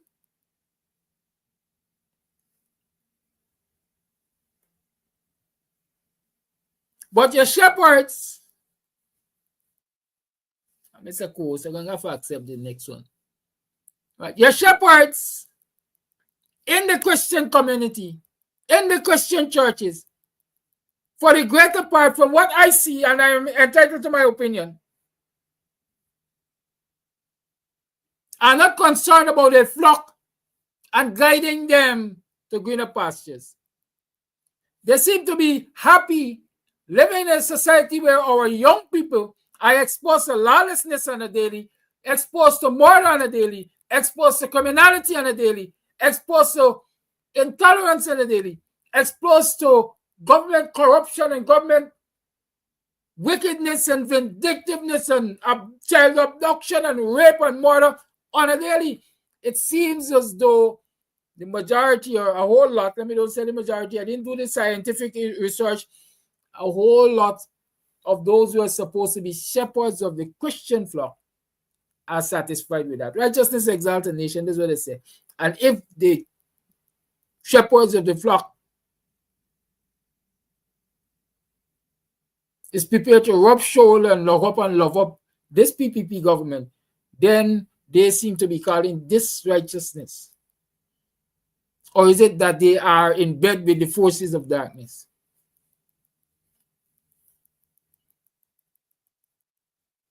What am I talking about? Kiraki, why are you attacking the Christian community? No, me not attacking the Christian community. I tell you already, I am an equal opportunity beater, and I just tell it as I see it. The one Guyana worship experience, that was advertising for several weeks or months now. And from the time I hear the one Guyana worship experience is free, and you got international artists and so on, and you only can get your tickets through your churches free of charge. And at some other specific locations, free of charge. I sat in my mind and said, I'd like to tell you, I let us sit down and watch things unfold, and then I just stop. I said, this is a PPP organized event to corral black people. And y'all understand me? To corral black people and tell you how it's to corral black people. And when I talk, I like to remind you, I talk from the position of a social scientist. When the social scientist talks,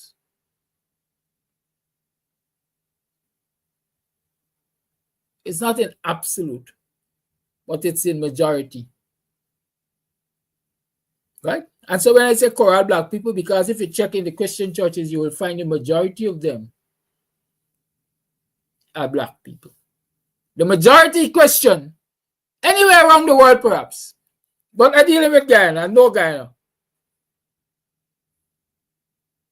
Afro-Guyanese, or black people as we call them loosely.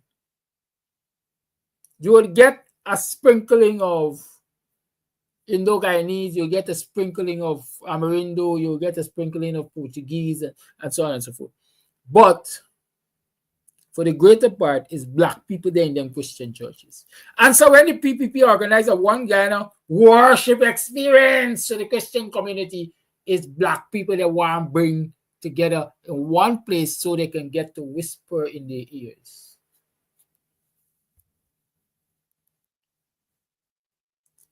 I said to a particular politician the other day, I don't understand how to do politics, you know. Politics doesn't always have to be upfront and braggadocio and upfront and bold. Politics could be subtle. As subtle as me turning up at your event or wherever you are. Say, how you do? Hey, look, I just collect them buttons just from the campaign headquarters. Take one. Hey, look, man, you got children. Give them children one, man. You want it to. Take this dozen. Hey, how you do, boy?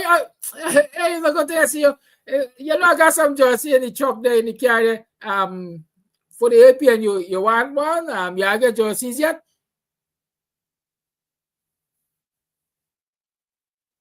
It is as subtle as that. Hey, I don't know. You were watching the campaign launch last night. Why there's the biggest campaign launch any candidate of the APNU I ever see since I became of age to vote, and so you ain't see the buy? The man, they say power by the man or win the election. What I see out there is as simple as that. They got go close and personally, nobody face argue politics. It is as simple as that. And so, my African brothers and sisters of the Christian community, y'all turn out in your numbers for a one Guyana worship experience. I'm going to say to you humbly that I think you're wrong. So don't come and tell me it's we money pay for the artists. Yes, it's we money pay for the artists. Don't come and tell me whatever the PPP the plan for the as Christians we don't destroy the tree with prayers. And God don't destroy the tree works. Because somewhere in the book I think they say don't go in the counsel of the ungodly. You're telling me that the creator didn't know that he could destroy it?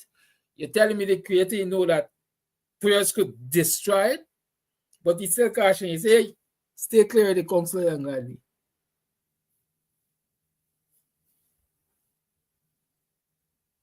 Stay clear of the counsel. Because your actions going to determine your salvation, you know. And I'm preaching it. I'm trying to remember some aspects of the Bible for the shepherds who are leading the flock in the wrong direction. And I'm going to prove to you why I know it wrong. There are one single occurrence that will convince me or has convinced me that I was right when I said it wrong. If you have a one Guyana experience, worship experience, worshiping has nothing to do with race, color, ethnicity, political affiliation.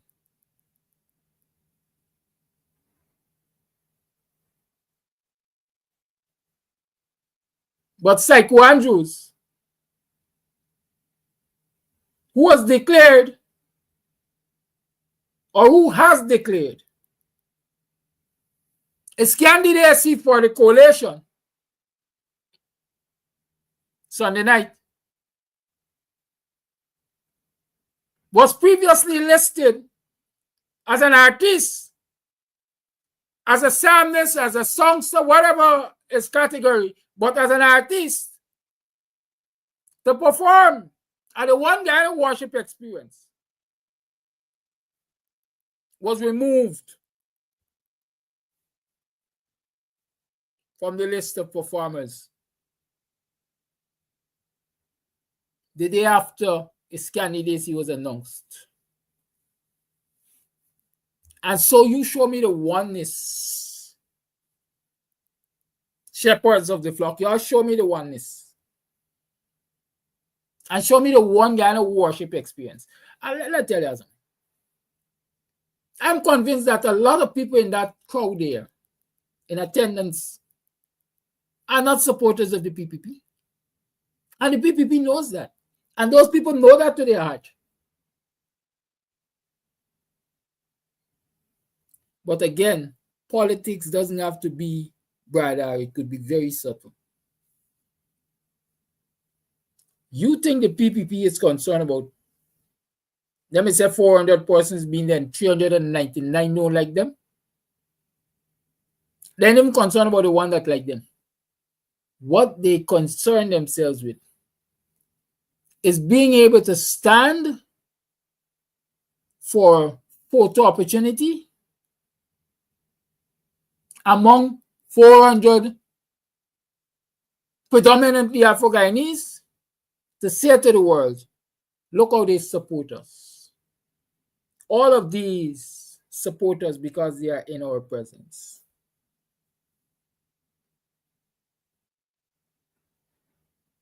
And so when the rig come in and you challenge the rig, they say, but look at the numbers that we were able to bring out in support of us. Even the Christian community came out in support of us.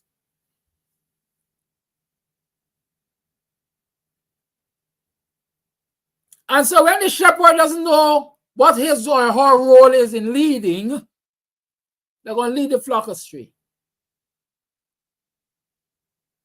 You think it's by chance they say there should be a separation of church and state? You think it's by chance they say churches should stay out of politics? Or something to the extent? Because within the church, there are many who will agree and disagree with the government. There are many who will agree and disagree with the opposition. And so if this church stays its neutral self, those people will make their individual decisions. But the church is in bed now with a group, a gang, a cartel of corrupt and criminal politicians. Not because the congregants necessarily want to be there, but because the shepherds are leading there, because the shepherds are concerned with their own self-aggrandizement. They're concerned with their own self-aggrandizement. They want duty-free concession from the government. They want contract from the government. They want to rub shoulders with the corrupt politicians in government. When I was a youth man growing up and the pastors behaved in a certain way, the congregation used to read them out. When members of the congregation behave in a certain way, the congregation used to read them out. But we are all accepting people now. The pastor could do no wrong. The pastor must regard himself with some people concerned.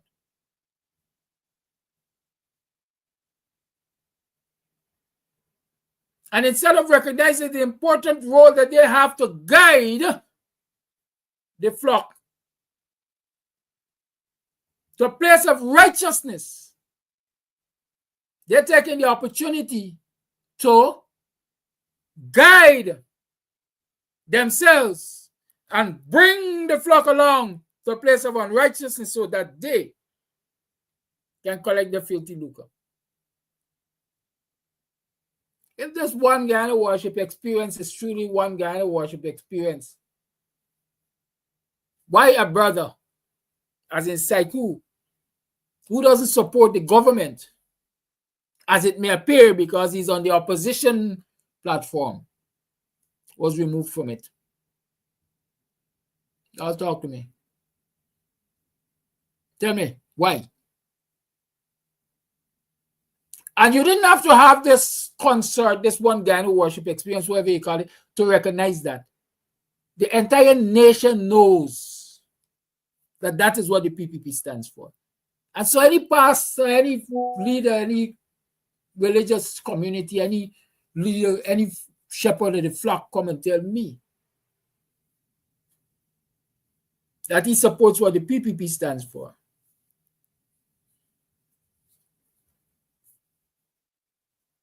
I would see him for what he is. You know, let me tell you something, because a lot of people believe I just talk.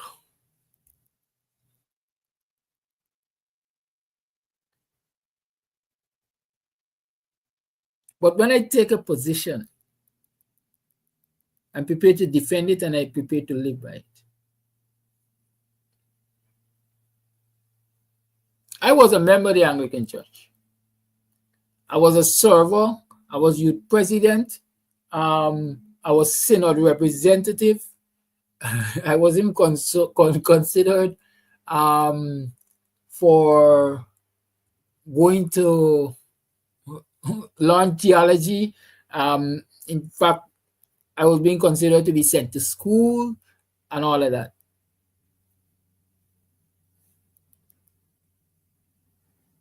And you know where The church and I parted company. I was responsible for a particular event. And when I did my report, I identified where some skullduggery happened. And the priest at the time, I wouldn't even call his name, he must know himself, said to me, Brother Kidaki, we can't tell the churches. You cannot tell the church this.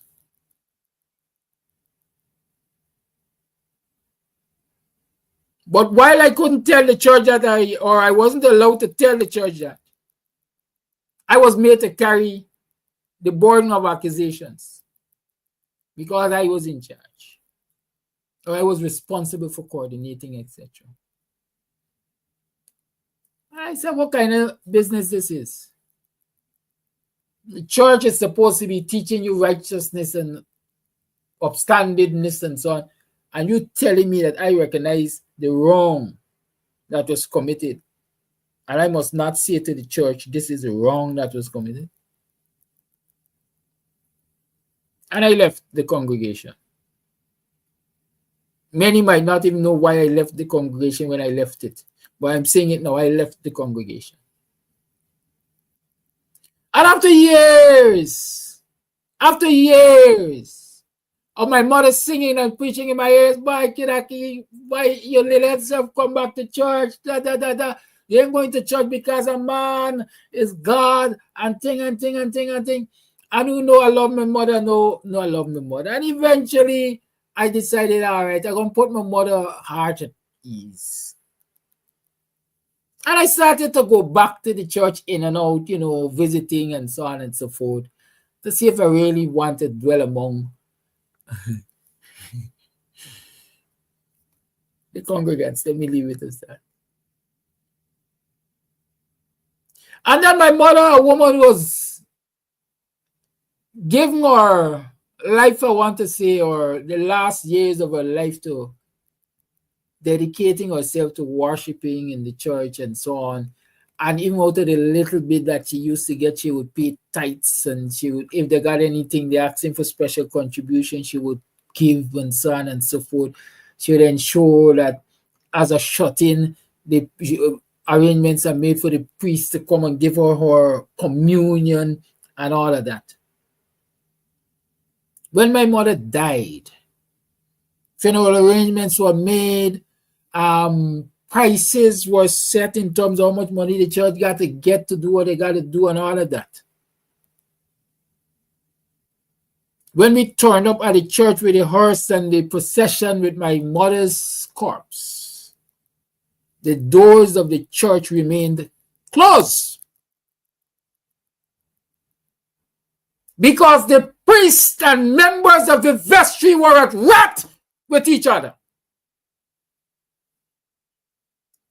Because the priests and members of the vestry were at wrath with each other, the door remained closed on my mother's funeral day for about 1.5 hours.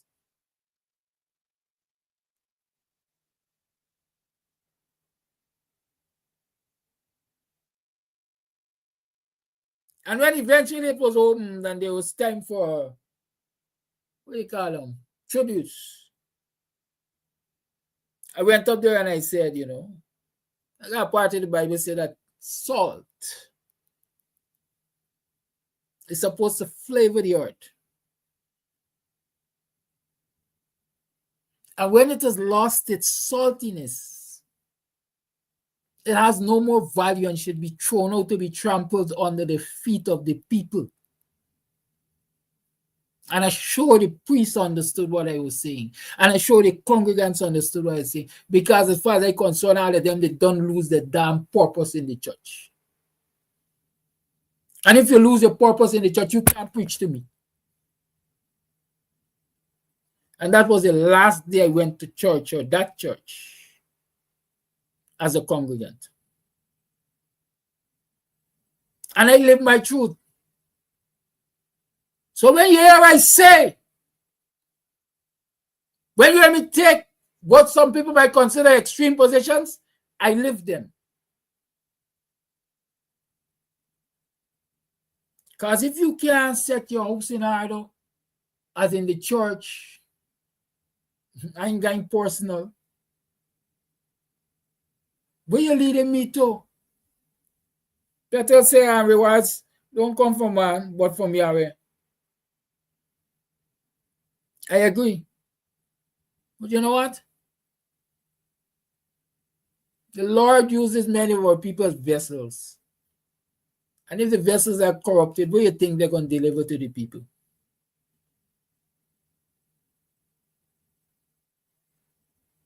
But it's not a religious sermon this morning. It's politics we're talking about.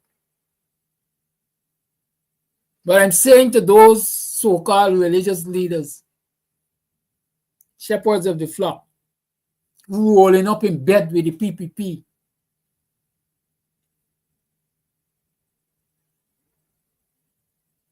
y'all becoming dirtier by the day. Y'all becoming tainted. Y'all have been muzzled by greed, by selfishness. I can't say by selfish ambition, because each of us have ambition. And we should have ambition. But we shouldn't realize our ambition at the expenses of those who we're supposed to be shepherding. We shouldn't be trading those who we're supposed to be shepherding for our personal upliftment. And that's what the church doing today. A lot of them in the church doing today. And if you all think it's stupidness attacking, y'all look at the Kaichu News headline. I almost forget to add it up there. Thousands gathered for one Guyana worship experience concert. Who do you see on stage?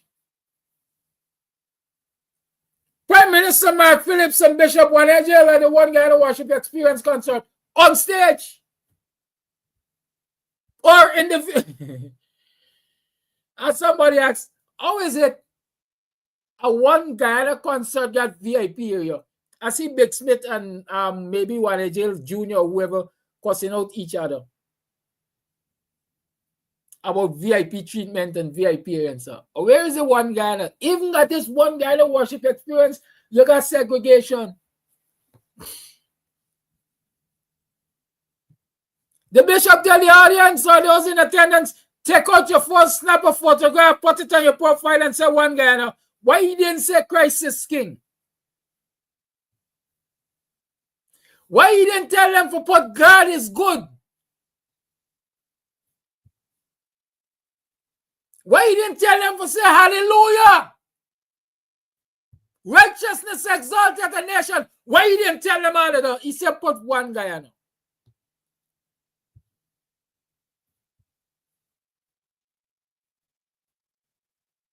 One Guyana he tell them to put.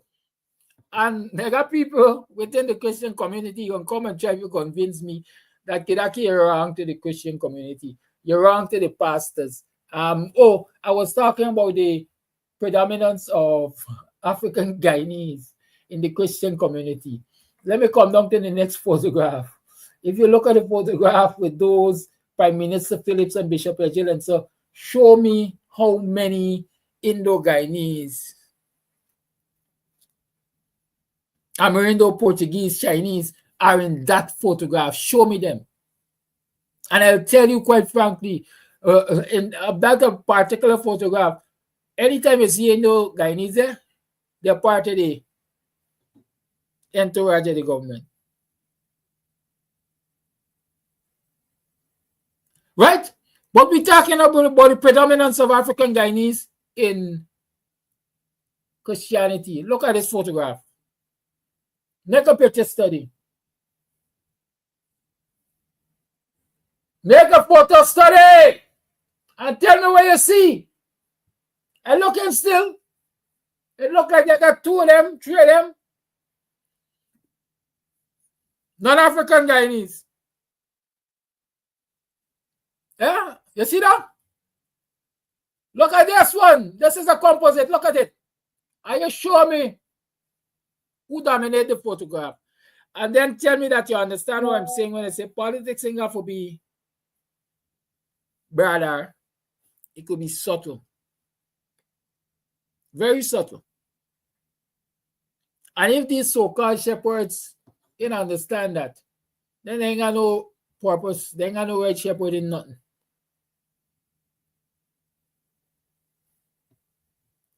They ain't got no right shepherd in nothing.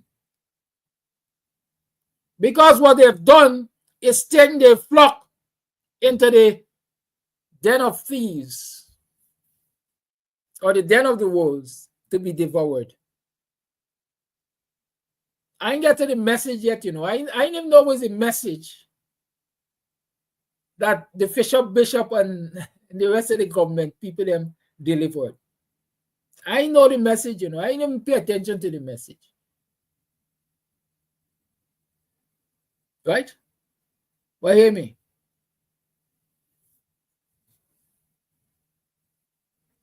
The good book again tell me, throw seeds. Sow seeds. Dash them. Some gonna fall and rock, they ain't gonna germinate. Some gonna fall on, I would say, semi-fertile soil. They're gonna bust out, but they ain't gonna live. And some gonna fall on fertile soil and they're gonna grow and they're gonna produce. And so the PPP and K, about the 399,900 that ain't like them. Not even the one that like them. They calculate already. We gonna sow we seed. We gonna sow we seed. With the hope that some must fall on fertile ground. Remember it was that thing who say? The minds of young African Guyanese, young Afro Guyanese, young Black Guyanese is fertile ground.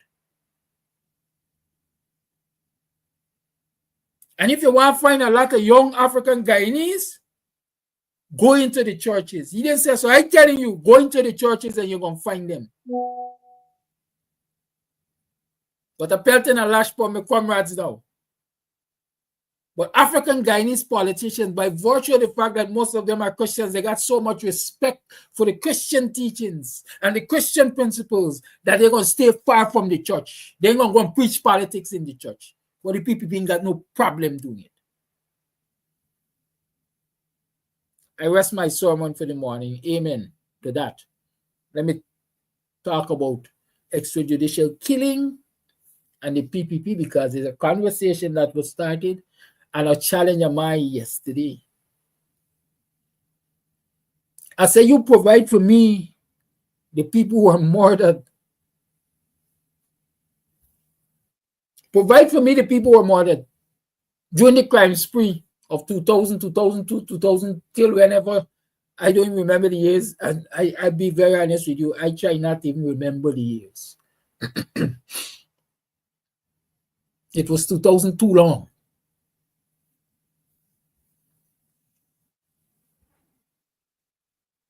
Right? Good.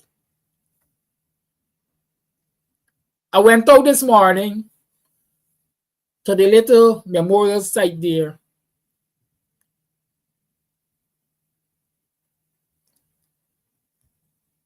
To get some names. I don't know, y'all like quick to say. People make up this and people make up that. So I didn't write the names down. I took photographs. And so we do a little picture study this morning.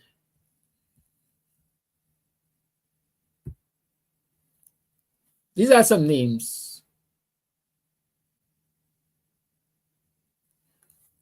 Clifton Wong, Darren Paul Ramsarup, Dennis Richards, Alicia Foster, Leon Dundas, Cranston Gill, Brandis Roberts, Shanice Richardson, John Haywood, Tanisha Morgan, Daraji Sicharan, Sigobin Gorde, Shalim Bash, Shane Fredericks, Abdul Yassin, Aston Smart, Anthony Charles, Bornal Narain, Delon Nelson, Mark Crawford, Patrick Cumberbatch, Charles Hinkson, Richie Fernandez, sorry. Compton Spears, Dexter Chase, Rondell Rollins, Melissa Payne, Raphael Pigot, Cliff Chichester, Faisal Robert Ali, Lieutenant Colonel Dina Ryan, Orlando Andrews, Shazam Mohammed, Rupert Sicharan, Rewatiram Singh, Troy St. John, Ron Osborne, Ashraf Ali Khan, Delon Woodruff, James Bennett, Owen Adams, David Charlie, Gregory McKinnon, Mark King, Marlon Wilson, Errol Emmanuel.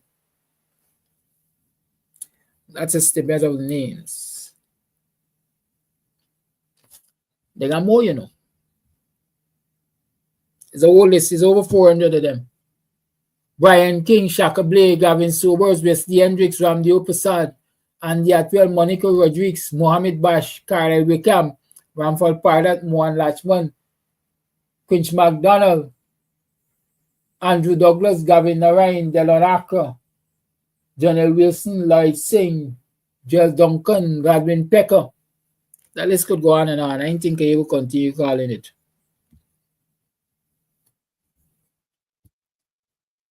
If I wanted, I could send it to you. It did not separate sinner from saint. It did not separate sinner from saint. So y'all don't come and tell me they got sinners there. They got enough sinners there. They got enough saints there too. It didn't separate sinners from saint. All it identified is more than 400 Guyanese, majority Afro-Guyanese, murdered extrajudicially. Murder is extrajudicial anyhow. Under the PPP government. Somebody's telling me it's 2002 to 2009, something like that. Right? This 7 years we're talking about. People being massacred and murdered and unalived and so on for 7 years under government. And you will stand and look me in the eyes and say to me, the government wasn't complicit? You will stand and say to me that the government was not part of the intellectual authoring of that? And so when our idiot friend comes and asks me about this and that, and if Indian people weren't killed and so on, I want my idiot friend to ask his friends in the government if the intellectual authors weren't Indians. And if the intellectual authors were Indians or Indo-Guyanese, what does it say about their care and concern and love for their own people? It says that the PPP has always been an organization that even if it got to murder its own, or it got to murder a whole lot of Indo-Guyanese to maintain Indo-Guyanese support and loyalty, it gonna do it.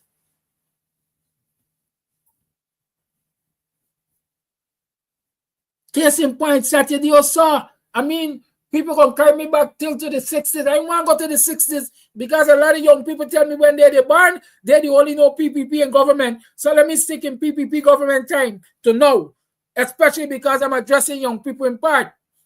Me want to go till to the 60s for know who that they kill for start race riot. I come in here in the 2000s. They killed Saturday Osa, one of their own minister.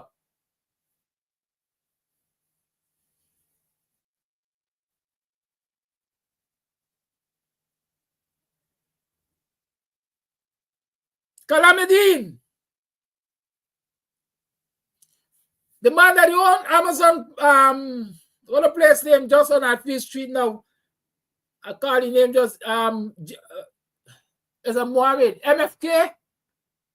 Mohammed F. Khan, I think, MFK trader.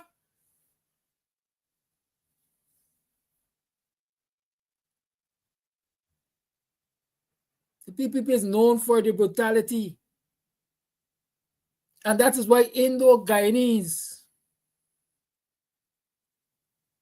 in Indo-Guyanese enclaves, in communities like, I can tell you also just now, communities like Annandale, Enterprise, Lusignan, and more.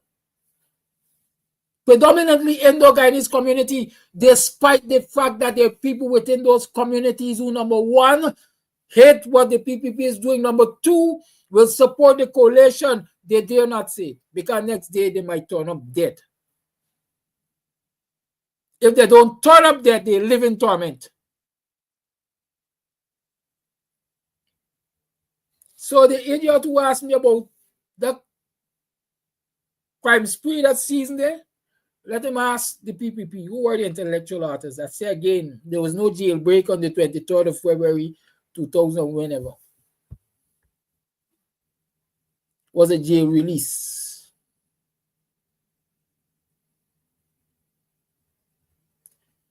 It wasn't robbery that resulted in Sashkan's death. Saturday Sash's death. It was political assassination, orchestrated and ordered by the PPP. Using who? The same quote-unquote jailbreak gang.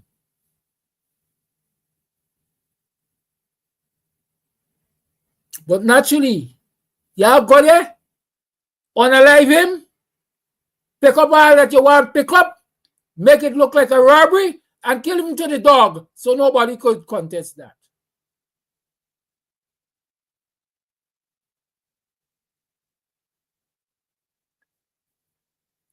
I remember the Muslim cleric.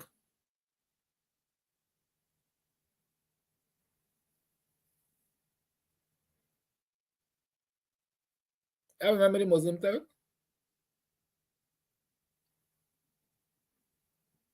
He was Indian too. What I mean, him go there? Who was Shafiq? That's the name that they call him. I can't remember his name right now. The informer man. Them two banner from those Charleston here. The one that used to work with Gadraj as the informer.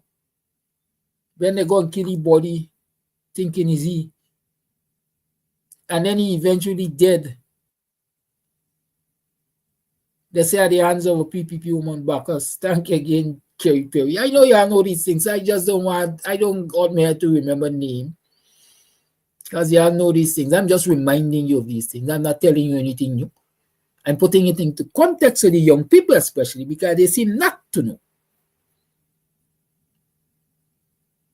He was Indian, right? He was Indian. Ronald Gadraj was Indian. But his killers were Afro-Guyanese. So when you look at the crime, the face of the crime is Afro-Guyanese. Oh God, the black man kill out them police. Who issued the order? Who was the intellectual author? Who said that that man has become a threat to our operation? Going out the light. Huh? Was Corbin? Wasn't Corbin? Was Desmond? Wasn't Desmond? Was Schwarzbaum? Definitely not. Was Ronald Gadraj? An Indian supremacist too, serving the PPP. Okay. So when my Indian friend, my idiot friend, asked me about them Indo-Guyanese that get murdered as a result of this quote-unquote jailbreak, you must ask those in the PPP, the intellectual authors, why they allowed Indo-Guyanese to be murdered.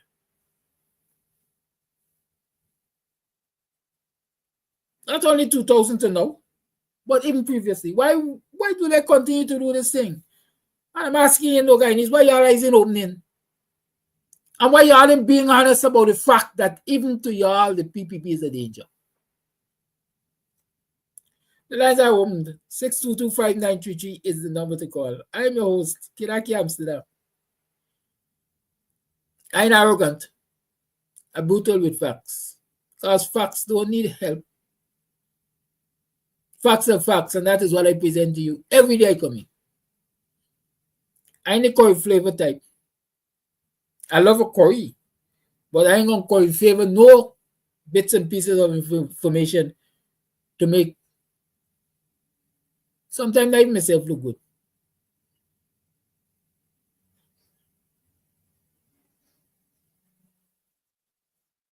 An informed voter is a good voter.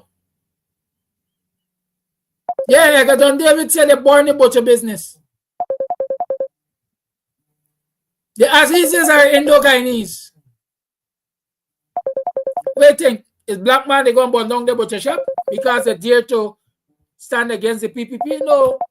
What's people like themselves? Our idiot friends is calling again. Good morning to you, sir. Good morning. Good morning, Mr. Amsterdam. Please allow me to respond to you this morning. Uh, so, the intellectual authors for those crimes that was committed on Indian people during the crime spree, if you allow me to call their names, would you allow me to call people names? Hello? Mr. Amsterdam, I don't want to. If you have the evidence, presented, then you could call the names.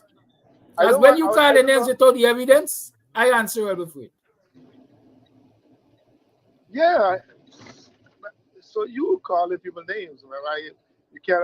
I'm ready to respond to you. I calling people names. I am calling people names because it has been established by the so-called Commission of Inquiry. Okay, I'm not going to call people names, but can you remember the police commissioner that was undermining the government of the day? He turned out to be a minister in your government. Can you remember the guy who headed the army?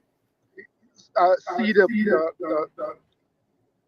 16 AK-47 missing from the army. He ended up being an advisor to your president.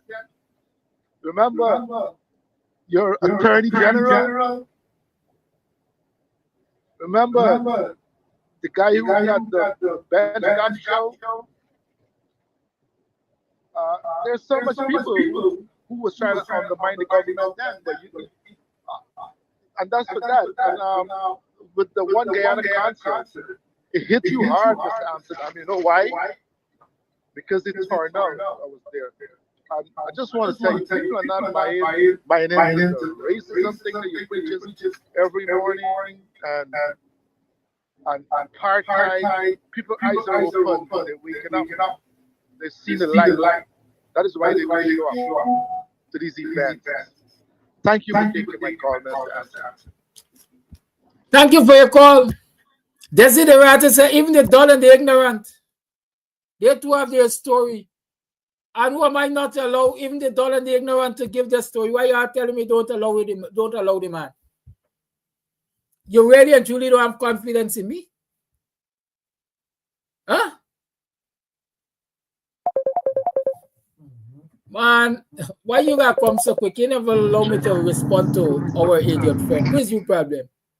Call it on. Go ahead. Morning, Mr. Kadaki.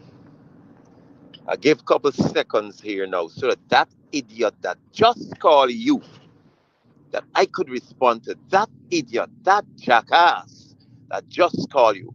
There are two names that I love calling on this program for when I find these people in black skin, these coconuts, these rose bread fruits. Two names I love calling: Harriet Tubman, Mother Harriet Tubman, and Sister Winnie, Mama Winnie. If they were alive and that jackass was around them, he would have been, you know where, everybody know where, because they took care of coconuts, of rose bread fruits like them, black outside but different inside. Different inside. A certain radio announcer said that he mentored that jackass, and he wanted to know where did he go wrong. He didn't go wrong nowhere. He was always a coconut. He was always a rose bread fruit. People like them are not supposed to be existing around black people, around African people. People like them. And brother, if I come upon you, I gonna let you know to your face, you are a rose bread fruit. You are not more than a freaking coconut. So do what you want to do. You will never ever see progress under those people for yourself. You are nothing more than a sellout, Ali BT. That's all I have to say this morning. Please hold your calls. Please hold your calls. If you call me, I'm going to block you. The lines are closed. You see what I'm talking about? You don't take instruction, you know. I like do your own thing. I ain't taking no calls. Hold the calls. Or idiot friend asked me a question or questions and I would like to respond. But let me first say to my good friend here, Fidel. She's asking, why do you continue to entertain him, to spread his propaganda? Because I want to address his propaganda. You see, there's a thing, a lot of us tell ourselves, shutting them down and shutting them out is good. But when you see a snake and you allow the snake to get away, just because you don't allow it to bite you, you allow it to get away, it's going to go bite somebody else. And if we don't bring clarity and understanding to this idiocy that this idiot is spewing, then he might be able to influence somebody with his idiocy who doesn't know better. Right? Let me start. He said that he had a commissioner of police that was undermining the PPP government and eventually became a minister of the APNU government.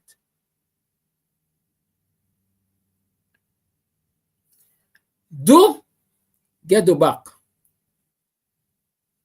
And I am going to sit here, even if I were that commissioner of police, and I would say it with pride, I was doing my work. Because the government wasn't allowing me to do my work, I had to find ways and means of getting my work done. Even if it's to circumvent their instructions. It's not undermining them, it's circumventing their instructions to get my work done. Because at the end of the day, guess what? It's the same commissioner of police put Roger Khan on the run, and he went to Suriname, and then Suriname take it, and they send it to Trinidad so that the U.S. could collect his backside. That commissioner of police was doing his freaking work. Unlike this jackass that we got here. And several of the jackasses like the one that end up under the back of vehicle and dead. So let me repeat it for you. That commissioner of police that this idiot is referring to wasn't undermining the PPP. He was standing on the side of law and order. He was doing his work. He was doing his work. And I want to say this further. That if there were loopholes that commissioner of police was using, it's because the PPP created them and allowed them to exist. I will tell you this. When that commissioner of police was crime chief, Shaka Blair was murdered in Buxton. His name is on that same list I just shared with you. Shaka Blair was murdered in his bed by the target special squad. And he's talking about who became an advisor. One of the murderers on the target special squad of the Black Force Police is currently advisor to Boko Ben. Being a card in him, you go do your research. I think he lose a leg, no? He's a 1 foot advisor to Boko Ben. He run and go away to Canada when the kitchen get hot. But once the PPP was back in office, his comfort zone. Come on, buddy, come home, come home. We welcome you, we killer. We're going to reward you for all them young black lives that you took in this country.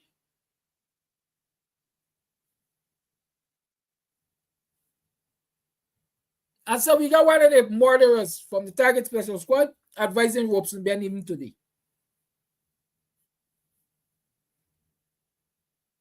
And when they murdered Shaka Blair, that same commissioner of police that this idiot alluded to was crime chief. And they did not allow him to do his work. If I'm not mistaken, the commissioner of police at that time was a man named McDonald. Maybe one of the lamest and weakest. I could ask Paul Stolet in the Paul gonna able to get all descriptions of them. But I think the commissioner there was McDonald. And they were waxing lyrical about investigating, and those stones will be left unturned and so on to investigate the Shackleblair extrajudicial killing, because Buxton was riled up and they wanted to quiet Buxton. So they had to make promises. And I tell you already that you know me because they go in the office and upset you and they trying to put me out. On the same Shackleblair issue. Them time they're young and more arrogant, if you all think arrogant now.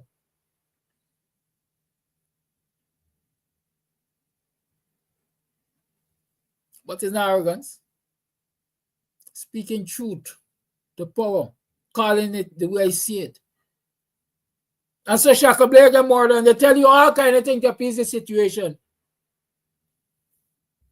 And that same commissioner of police that this idiot alluding to was crime chief and wasn't allowed to do his job. In fact, they give him basket for fetch water because they sent him to Buxton to meet with those of us concerned Buxtonians who were pressing for justice for Shackleblair. And they had a place in Buxton lined up named Rudell's Delight or the Scotch Shop. And that is where the meeting went. Julia Johnson represented Channel 9 media outfit. She was there.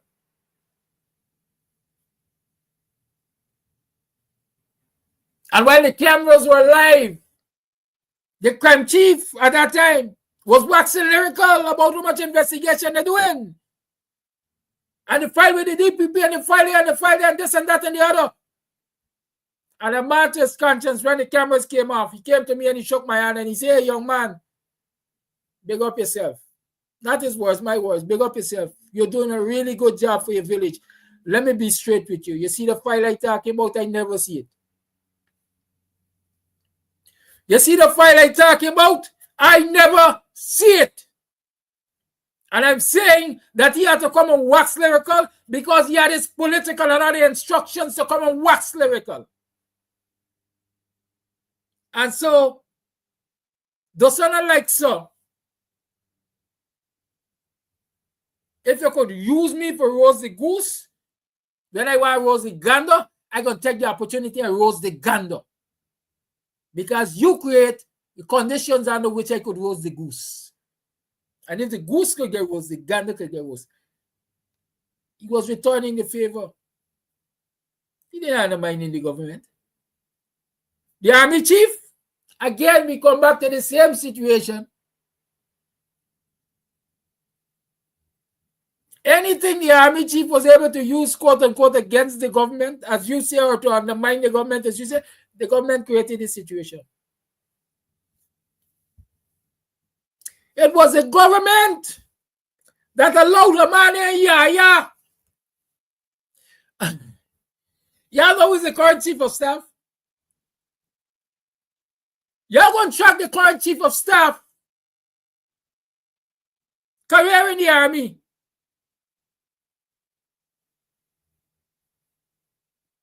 Was he ever allegedly involved in the torture of African Guyanese youths? Was he ever allegedly involved in the interception of calls with the Rajakan equipment and so on and so forth with Yaya and the others? When they're hunting down young black boys like dogs and killing them? Huh?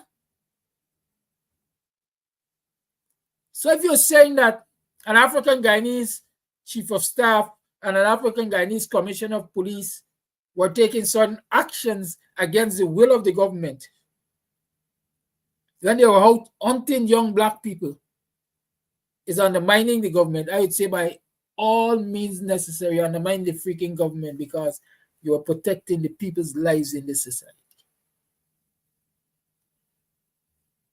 You were determining what is a lawful versus an unlawful order.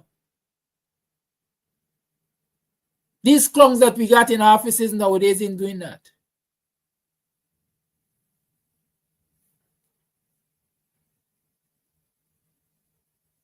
That's my response.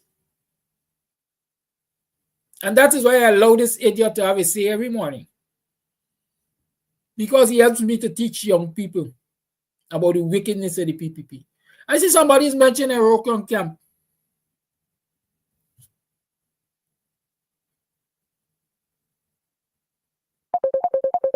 An entire family wiped out in the name of law and order. The PPP in government. Ask them who did it. Like the helicopter crash, they can't get the report yet. Call you on. Good morning. Greetings. Much greetings to us, human. Mr. Amsterdam, keep on doing what you have to do. Keep on saying what you have to say, because all what you're saying is so true. Remember, we live in a society where it is like a curse or a scorn to ourselves. We just only remember the things that suited us when a situation like this arrive, that we could feel we could get mileage. Now, man. Now what I'm saying to you, no man is not perfect. But at the same time, remember, what happened is not history. It's part of life still, because it is there on the record. You see what you announced this morning among the names you pull up? Now, what I'm saying to us human, why are we so deceitful in the eyes of God? If these people are really serve a God or whatsoever the serve is, whatsoever religion, I ain't getting personal.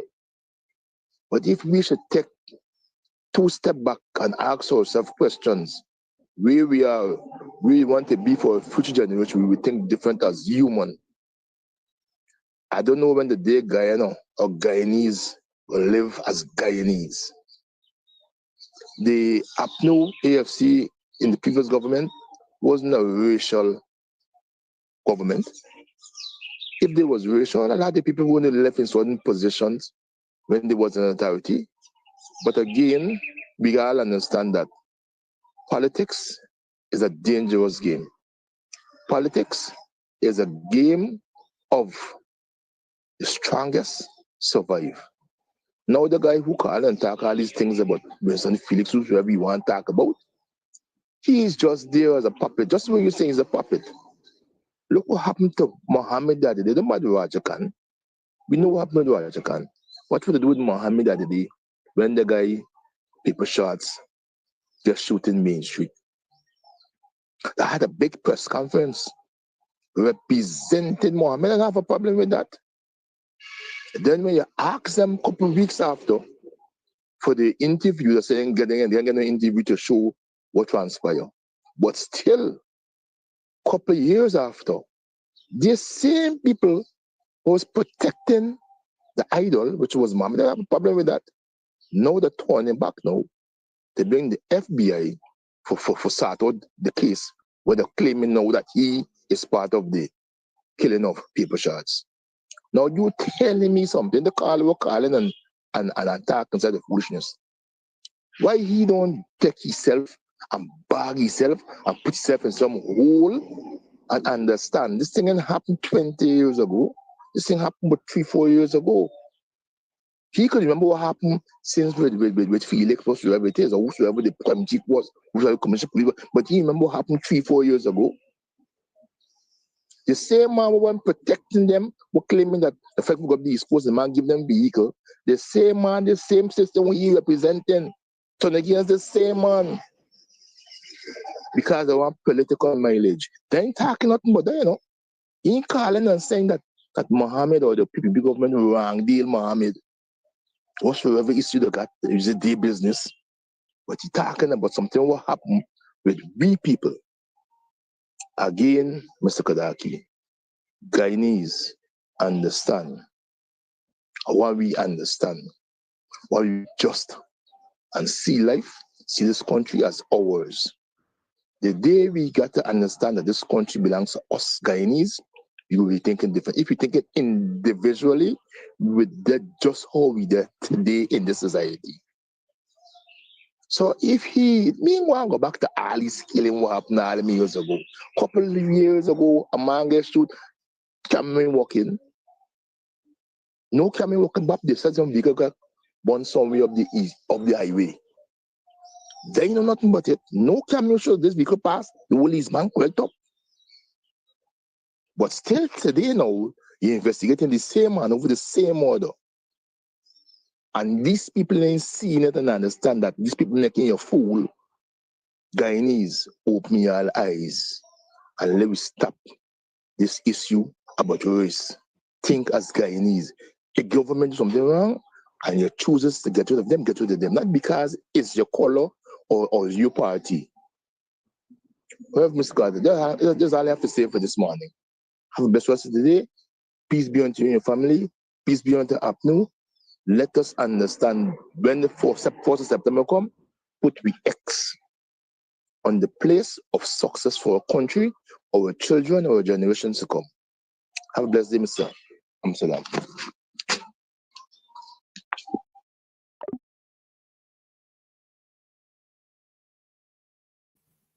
Thank you for your call. And as is usual, you know, a lot of this information is not far from you, you know. All you gotta do is Google. Quick time you can find it. It's not far from you at all.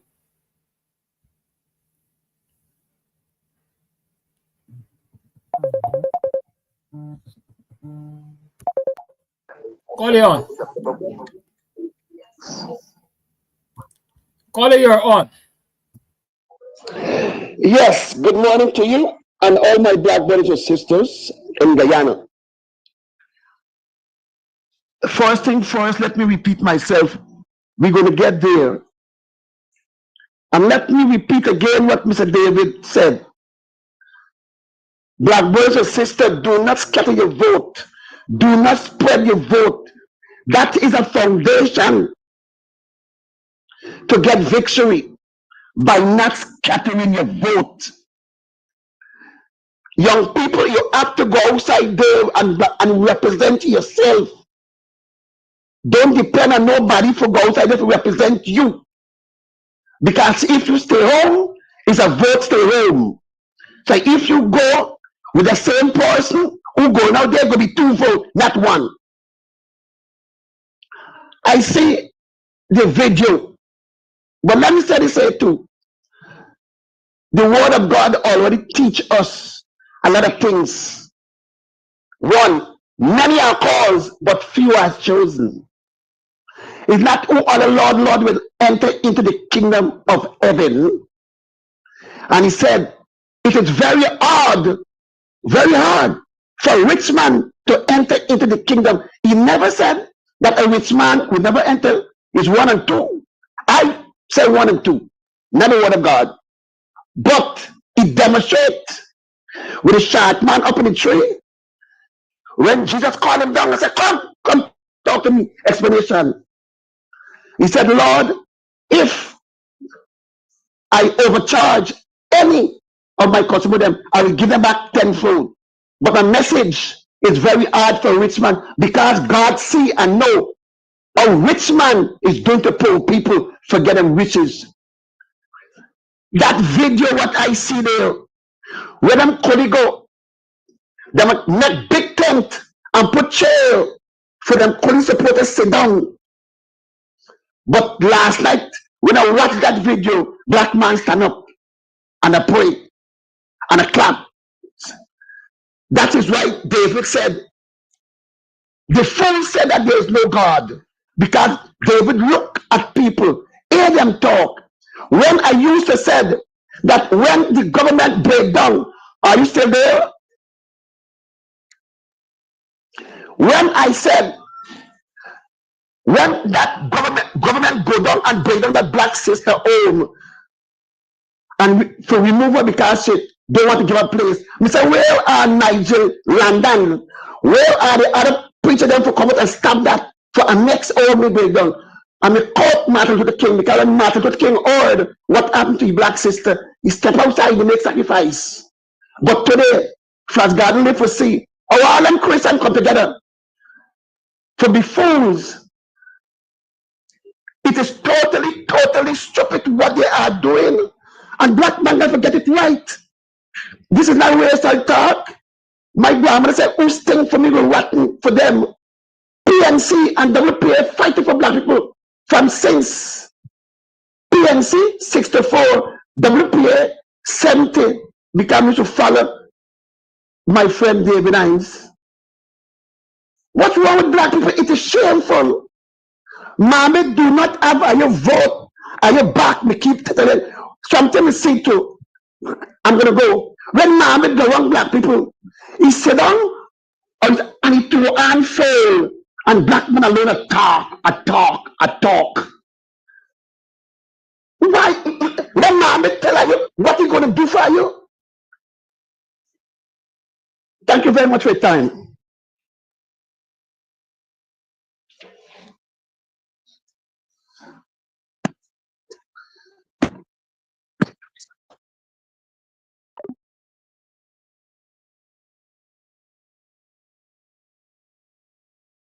Forget when the PPP formed the target squad.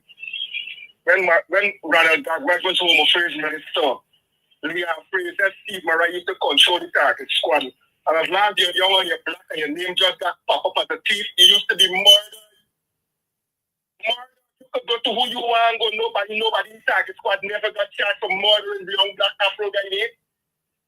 Gagway, if you go to Mr. Gagway, he's going to look into it.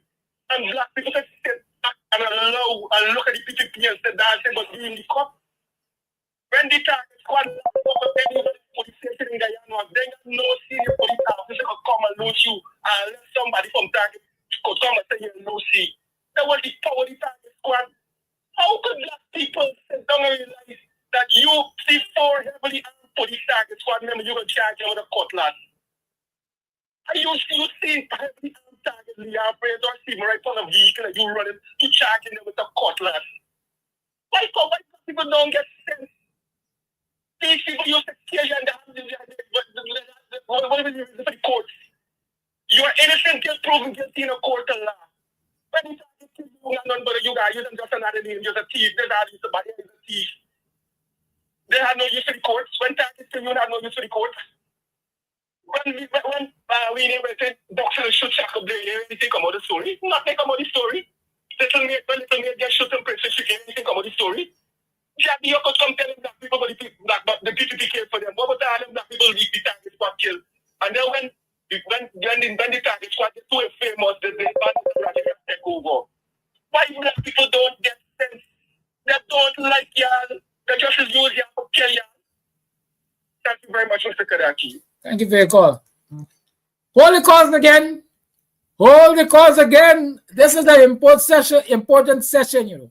Hold the calls again. I'm begging you, I'll hold the calls again. I want to read this to y'all. The Good Hope Trio, Brahma and PNC Concerns. This is a page used to be called Guyana Under Siege. I don't know who controlled it, but that was a page, Guyana Under Siege. It says this. The editor's note says, on December 3, 2002, 3 men were arrested by an army patrol at Good Hope on the east coast of Demerara. The army patrol had gone beyond the area it was supposed to patrol in the Buxton vicinity.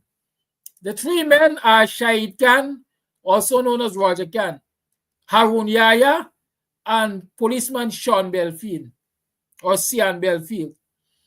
The vehicle they were found with carried bulletproof windows, and inside was an arsenal of high-powered weapons, night vision goggles, and a laptop computer capable of intercepting cellular calls, placing locations of callers, and providing digitized maps of Georgetown and the southern east coast villages, including Buxton.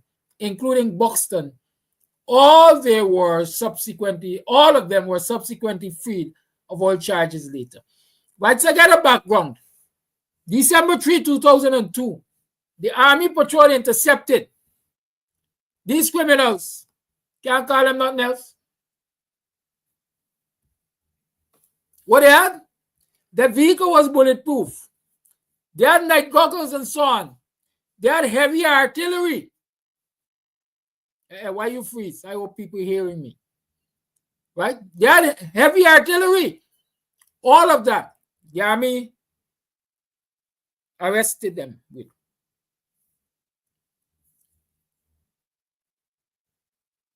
Let me continue the story so you're going to understand what I'm telling you about who create the loopholes and who use the loopholes. Recent events still unfolding. After the chance discovery of a cache of arms at Good Hope, East Coast Demerara have had a chilling effect on the entire nation.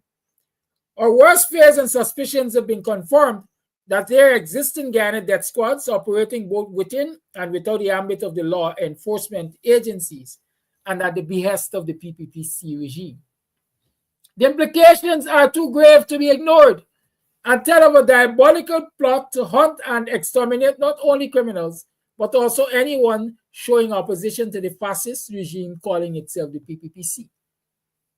It is necessary for the sake of clarity to set out in chronological order the facts as they present themselves, while being aware at the same time that there may be a few missing pieces which members of the Guyana Defense Force, the Guyana Police Force, and some citizens and persons who are not members of either security and law enforcement agency may possess.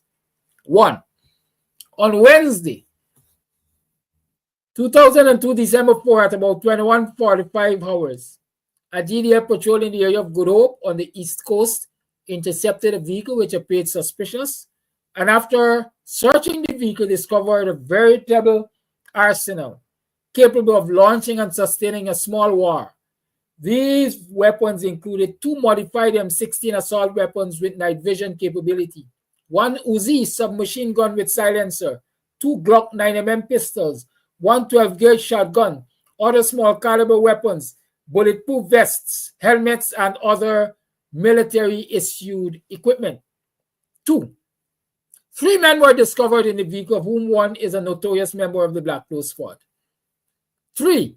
A computer and other electronic gadgetry were also discovered, along with digitized electronic maps and plans of Georgetown and certain targeted villages along the East Coast.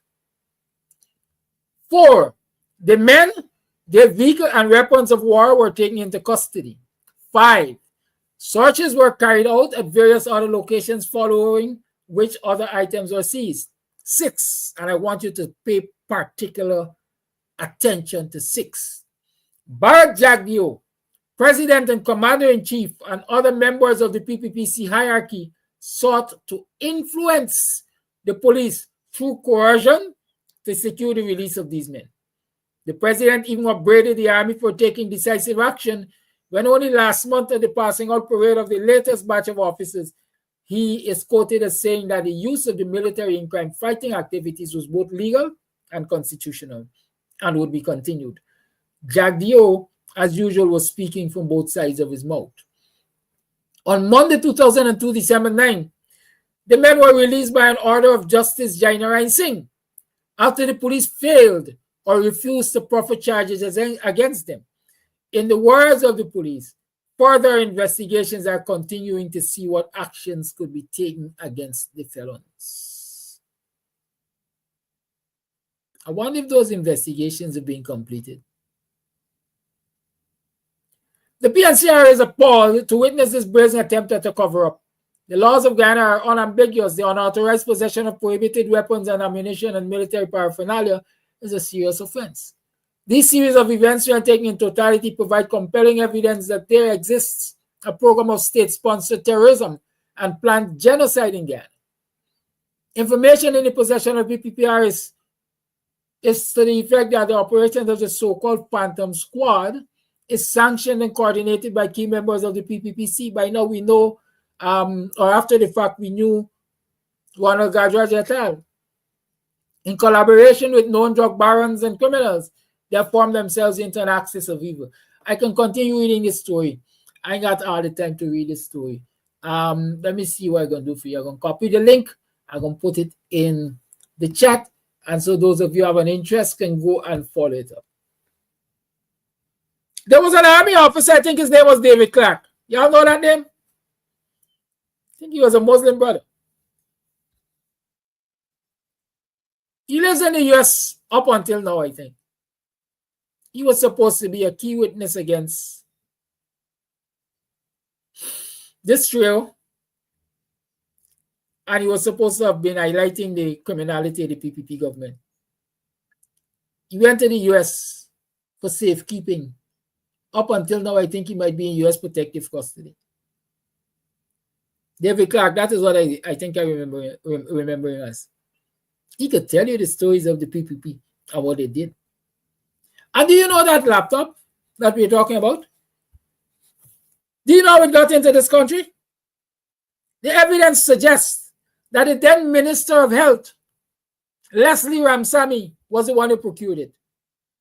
Because it's a kind of hardware, the kind of equipment that was only sold government to government. It was not sold on the open market. So Roger Khan couldn't just walk off the road and go and buy that laptop from any computer store. It had to be procured government to government. And the records show when the commission of inquiry was done or when the investigations were done, that Leslie Ramsamy was the person who represented the Guyana government or whose signatures appeared on the document purporting to represent the Guyana government for the acquisition of that laptop. Where's Leslie Ramsamy now? What do you think? He dead and buried? As far as I remember, he dead and buried. He's still active in the PPP. As a matter of fact, I think he and Frank Anthony, Frank Anthony's minister, I think he's an advisor to Frank Anthony. So, hey, my idiot friend, and Fidel Albert, I like when my idiot friend comes to me because he helps me to help them to understand that we're big and we're stupid. The lines are open for a few more calls. Let me see if they have voice notes because I haven't checked for any since we started talking.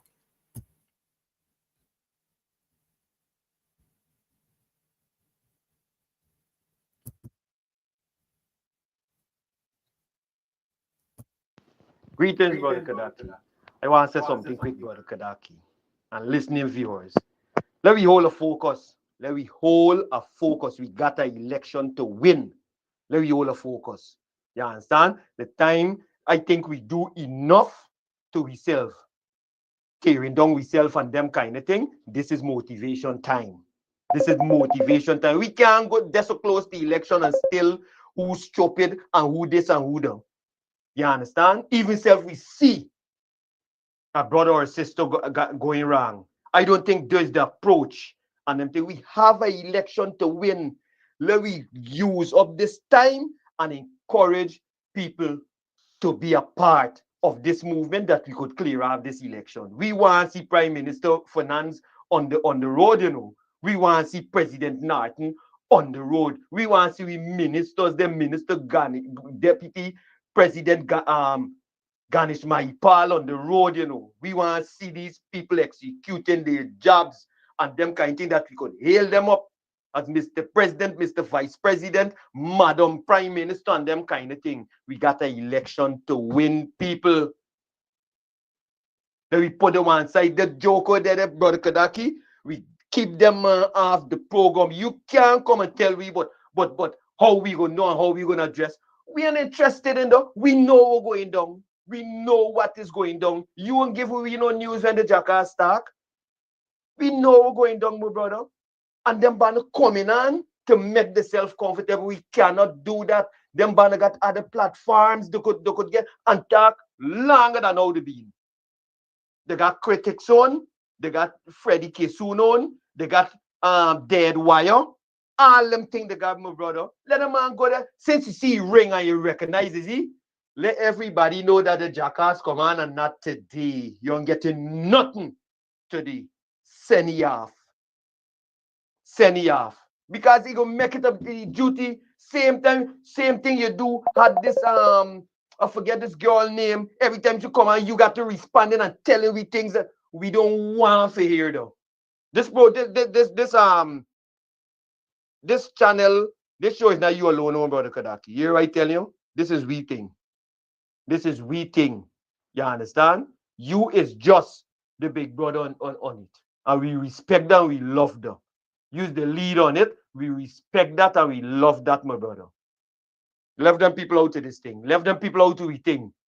This time and all you finding time for giving people space to come on and talk nonsense, man. You can't do that to we, Brother Kadaki. So when you see command tomorrow, let we know that the jackass come back and the jackass are getting grass now. This time, now and forever, no grass. Let me say to that voice noter, I beg to disagree.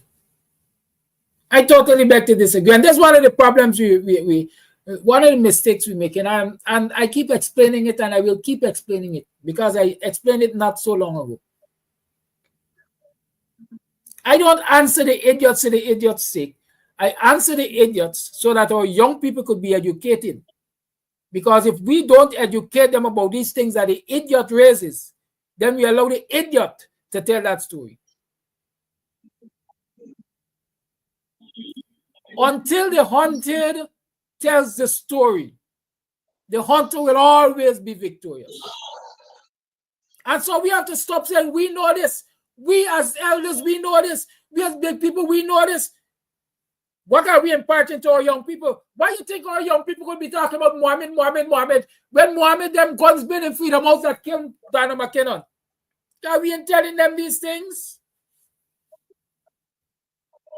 Why do you think we could talk, or our young people could talk about Ali is a good man and the vice president is a good man, when the vice president aided and abetted by Ali and the rest of them been slaughtering African Guyanese youths since I was a boy? Y'all talk to me. Colin, you're supposed to be muted. You can let me stop this nonsense here. Yes, it's reprogrammed, but you have trust me judgment. Call your life. You're on. A blessed good morning to you, Mr. Kadaki, your viewers and your listening hearers. The topic that you have there is one that I commend you for greatly. Why? There's an old saying, if you want to know where you're going, you have to know where you came from. And the youths in particularly, I strongly advised with a passion, if they are not if they are not in a position to understand what is before them, there will be great consequences by the decisions they will make if they don't make a decision to positively affect their lives. Now, let me get straight to the point. The youths of today are running behind material things, money. Yes, I know money plays a pivotal role in all societies. We all need money. But when you're going to direct your attention by following individuals who have money and with the intention that they are going to be supported by those individuals who have money, they're heading down a wrong road. Now, I would like to say that you're putting money or material things in front of your future. This is the question I would like to ask the youths. When you take $1 million because you're in favor, you're affiliated to somebody who have money, and you're running about and saying, yeah, this is me, G, this is me, boss, this is me, president, he give me money. The point is, when the $1 million done, as what is next for you? It's like typically an example. When the cash grant was given, the $100,000 was given, it caused a pandemonium in this country. We all saw people going about the place hollering, the government doing good for we getting $100,000. The former administration never gave us no money, and etc. and etc. and etc. It was a big excitement till when the money was start sharing out. You find people walking on one another's heads for this $100,000. They call it a 1K or whatever it is. I don't know. Now the question is, where is that $100,000 now, a day like today? And what is before you? The youths I'm talking to in particularly, generally Guyanese, but the youths in particular, they're running, they're getting excited. Oh, this 100,000. Where is the $100,000 now? Now, the point what I'm making, and you have alluded, and many other callers, we have to stay focused on the prize. The focus that we should pay our attention to is our future and our children's and our grandchildren's future. That is what the prize should be. And we should not be caught up or consumed by this government, this tyranny of a government who seeks to destroy poor people and seeks to destroy this nation and this nation. They should not be they should not pay any attention to them and their promises. For example, when the teachers and public service was demanding a livable wage, the teachers in particular had striked for a couple of weeks in demanding for a share equitable wages. And the government did all in their capacity not to give the teachers and the public service any increase. I'm going to show you the greatest hypocrisy of this government. Now that election is near, now all of a sudden the government is finding resources to say that they're going to give the Guyanese people an additional money of cash grants and all other grants that they have on the table to offer. That is to show clearly they have no intention of fortifying the needs of Guyanese people to make their lives better. Because why? They have an agenda, and that agenda is to keep you subjected under their foot bottom as slaves, as they look at us as. So that whenever when they restore themselves in office, they could continue to ill-treat the common man and the common child. So, in essence, Mr. Gaddafi, we are at a crossroad that we need to put our heads, as the previous caller calling, he's right, to stay focused on the prize. And the prize is to remove September come the 1st, is to remove this regime out of office because too much blood has been spilled in this country here. And finally, the police force is getting a lashing and deservedly right. So, all police are not bad, but those who are being under directives from the government to do their bidding, their evilest bidding among the people, they have a right to get those backlashes. You know why? Because at the end of the day, they are instruments that the government uses to cripple the people and silence the people by driving fear into them and arresting them. There are too many lives have lost in this country, and under whose regime all these atrocities, these dreaded atrocities was placed on. Under the PPP's regime, never in the history since we got independence, our country has ever faced to bear this kind of tyranny that is ripping our society apart, that caused many of our people of brilliance to leave the shores and to go and take up residency for a better life. Never before it had happened. Look at the school children, the history, as you pointed out, and I said previously before, you've hit a nerve. And that nerve is to remind the people, in particular the youths, what transpired in the past. Look at those school children when they were going home from school in that school bus. They were pelted. The bus was destroyed. The school children's head was burst up. A man got shot in the bed, lying down with his wife. The coming murder. The finance, the minister that was in the PNC party that lost his life. All of these atrocities. They said they're going and clear out Buxton.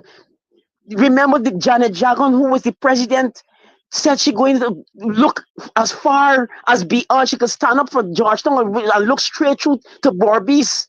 When she finished with Buxton, saying that the claiming the weeding down all the people getting up trees that was there for years, sustaining the family. Said they're looking for criminals at the time was Dale Moore and the crew that was loosed out of jail. We all know this. All of these things that you have spoken, Mr. Kadaki, in relation to the social ills that occurred in this country here, it was done under the PPP. This is the legacy that this government has installed into this country. Never PNC, when they were in office, never had this kind of legacy that the people that walk this road and walk this country to say, well, look, the PNC did this kind of destruction. Never. And between the two government, between the two parties, the better of the two is always the PNC. I'm not saying this because I grew under the PNC. I'm saying this because the books and the facts shows that PNC was always a party for the people of this country. Look at the legacy that Lyndon Forbes Sampson Burnham laid, so that the ordinary man of today can at least be relieved of certain things for himself. Free education, free medication, and health. But it was done under Burnham's tenure. And now this government is lying to the people of this country of today, in particular the youths, saying that they bring back free education. They create an option, a movement that they allow the poor man to pay for education, and now they take it back. And you understand? So listen, I want people to understand. We are not supposed to be fooled anymore. We shouldn't be fooled anymore. We had enough of this government, Mr. Kadaki. I'm saying this with a passion. I know I'm long on your program, but this is a time that this country, wealth belongs to the people of this country, regardless of race, religion, or ethnic group. No longer we should at least continue going down this road of lies and fabrication and blood spill and bloodshed. September the 1st, people should make their vote count for a good reason. Mr. Gadaki, thank you very much for having me. I know I'm long on your program, and God bless you and your family. Thank you. Thank you for your call. It was quite a long one, but I permitted it because number one, it seems to be a fresh voice, and number two, what was being said is a reiteration of what we need to know. Voice note, please hold your calls. Yeah.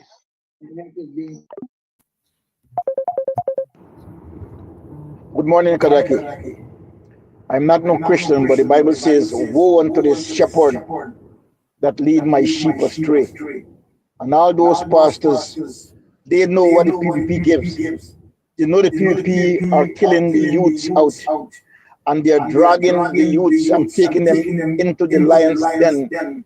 And even those the church goes, some of them behave like sheep, like wild, like dumb sheep, because they're following the pastors. They cannot think for themselves. Right? On many cases, I see Edgeo getting big functions at the Pegasus and getting people from as far as Crabwood Creek, going to Pegasus and feeding them and eating them and giving them false doctrine. Why mankind is so stupid, especially black people in this world today. You understand me? And I'm sorry for them. I am sorry for them in the name of Christianity. They are being fooled and become fools. Bye. Thank you for that voice note. Because they're following the pastors, they cannot think for. I think we had a one already. Hold on there. Kadaki, blessings and good morning to you and our listeners. Blessings to people of the diaspora and listeners to the four corners of the globe. Kadaki, this morning I get up early and I listen to Rickford Book on a program he hosted last night. And my gracious goodness, God, Rickford was spot on. He could have back up with evidence that showed this morning. With respect to what Rickford spoke about, is the gospel truth. And Kadaki, looking at your show this morning, And what I saw, those people who gathered here, they are not Christians. They are different type of Christianity. They are different type of Christianity. They are bench warmers, churchgoers, opportunist Christians, and all different type of Christians. Real Christians will never associate themselves with people who doing your brother evil and wickedness. The Bible says that to be wise as a serpent and harmless as a dove. Karaki, the PPP using the black police force to advantage their own people. They're bringing Vibes Cartel, using him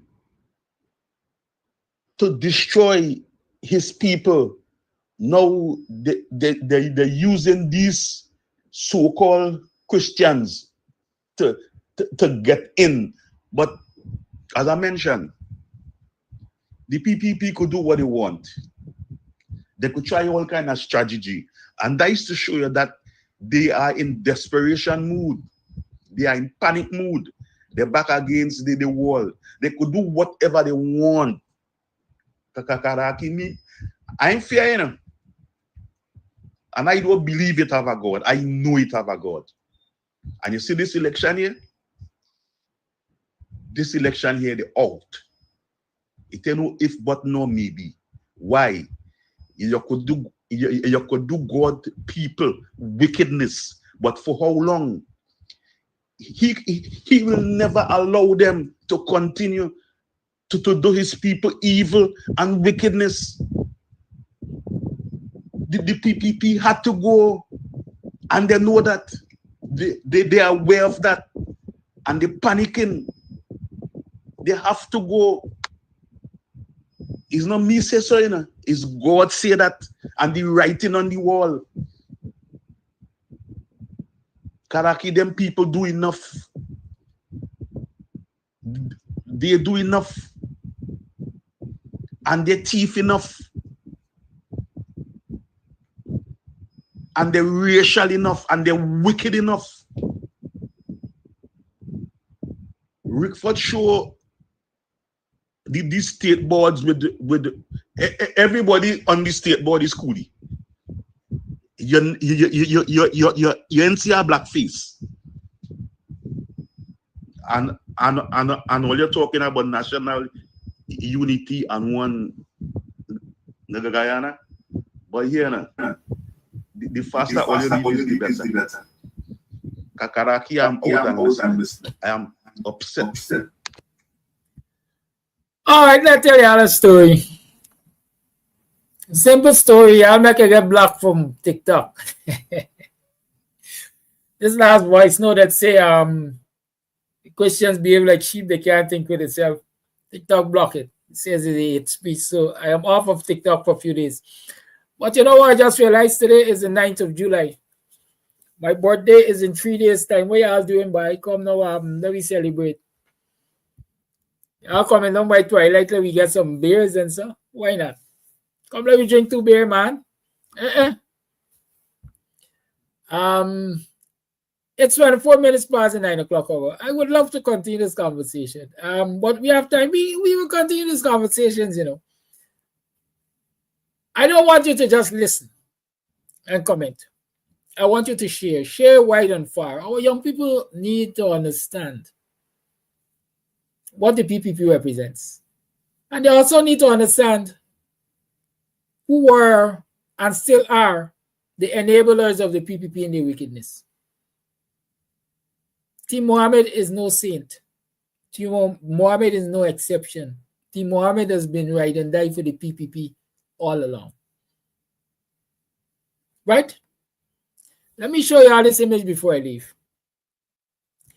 Because when Ali became president, Arya it was, I think,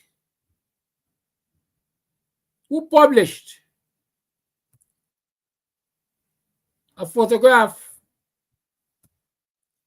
of her, I think, with no, it was a piece of artwork with Arya, a fan, and perhaps a child standing together. And a little black child looking up, begging, I would say, for assistance. Right?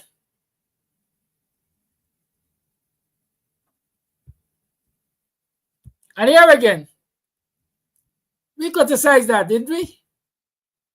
We did. But this is what Win is publishing or has published recently.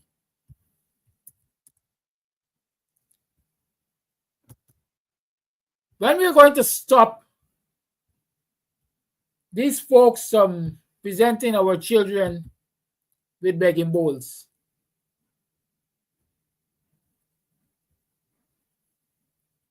How can that be a new beginning for Guyana? You all tell me. Look at that. A picture tells 1,000 words. And they say that's a new beginning, Guyana. Y'all watch it.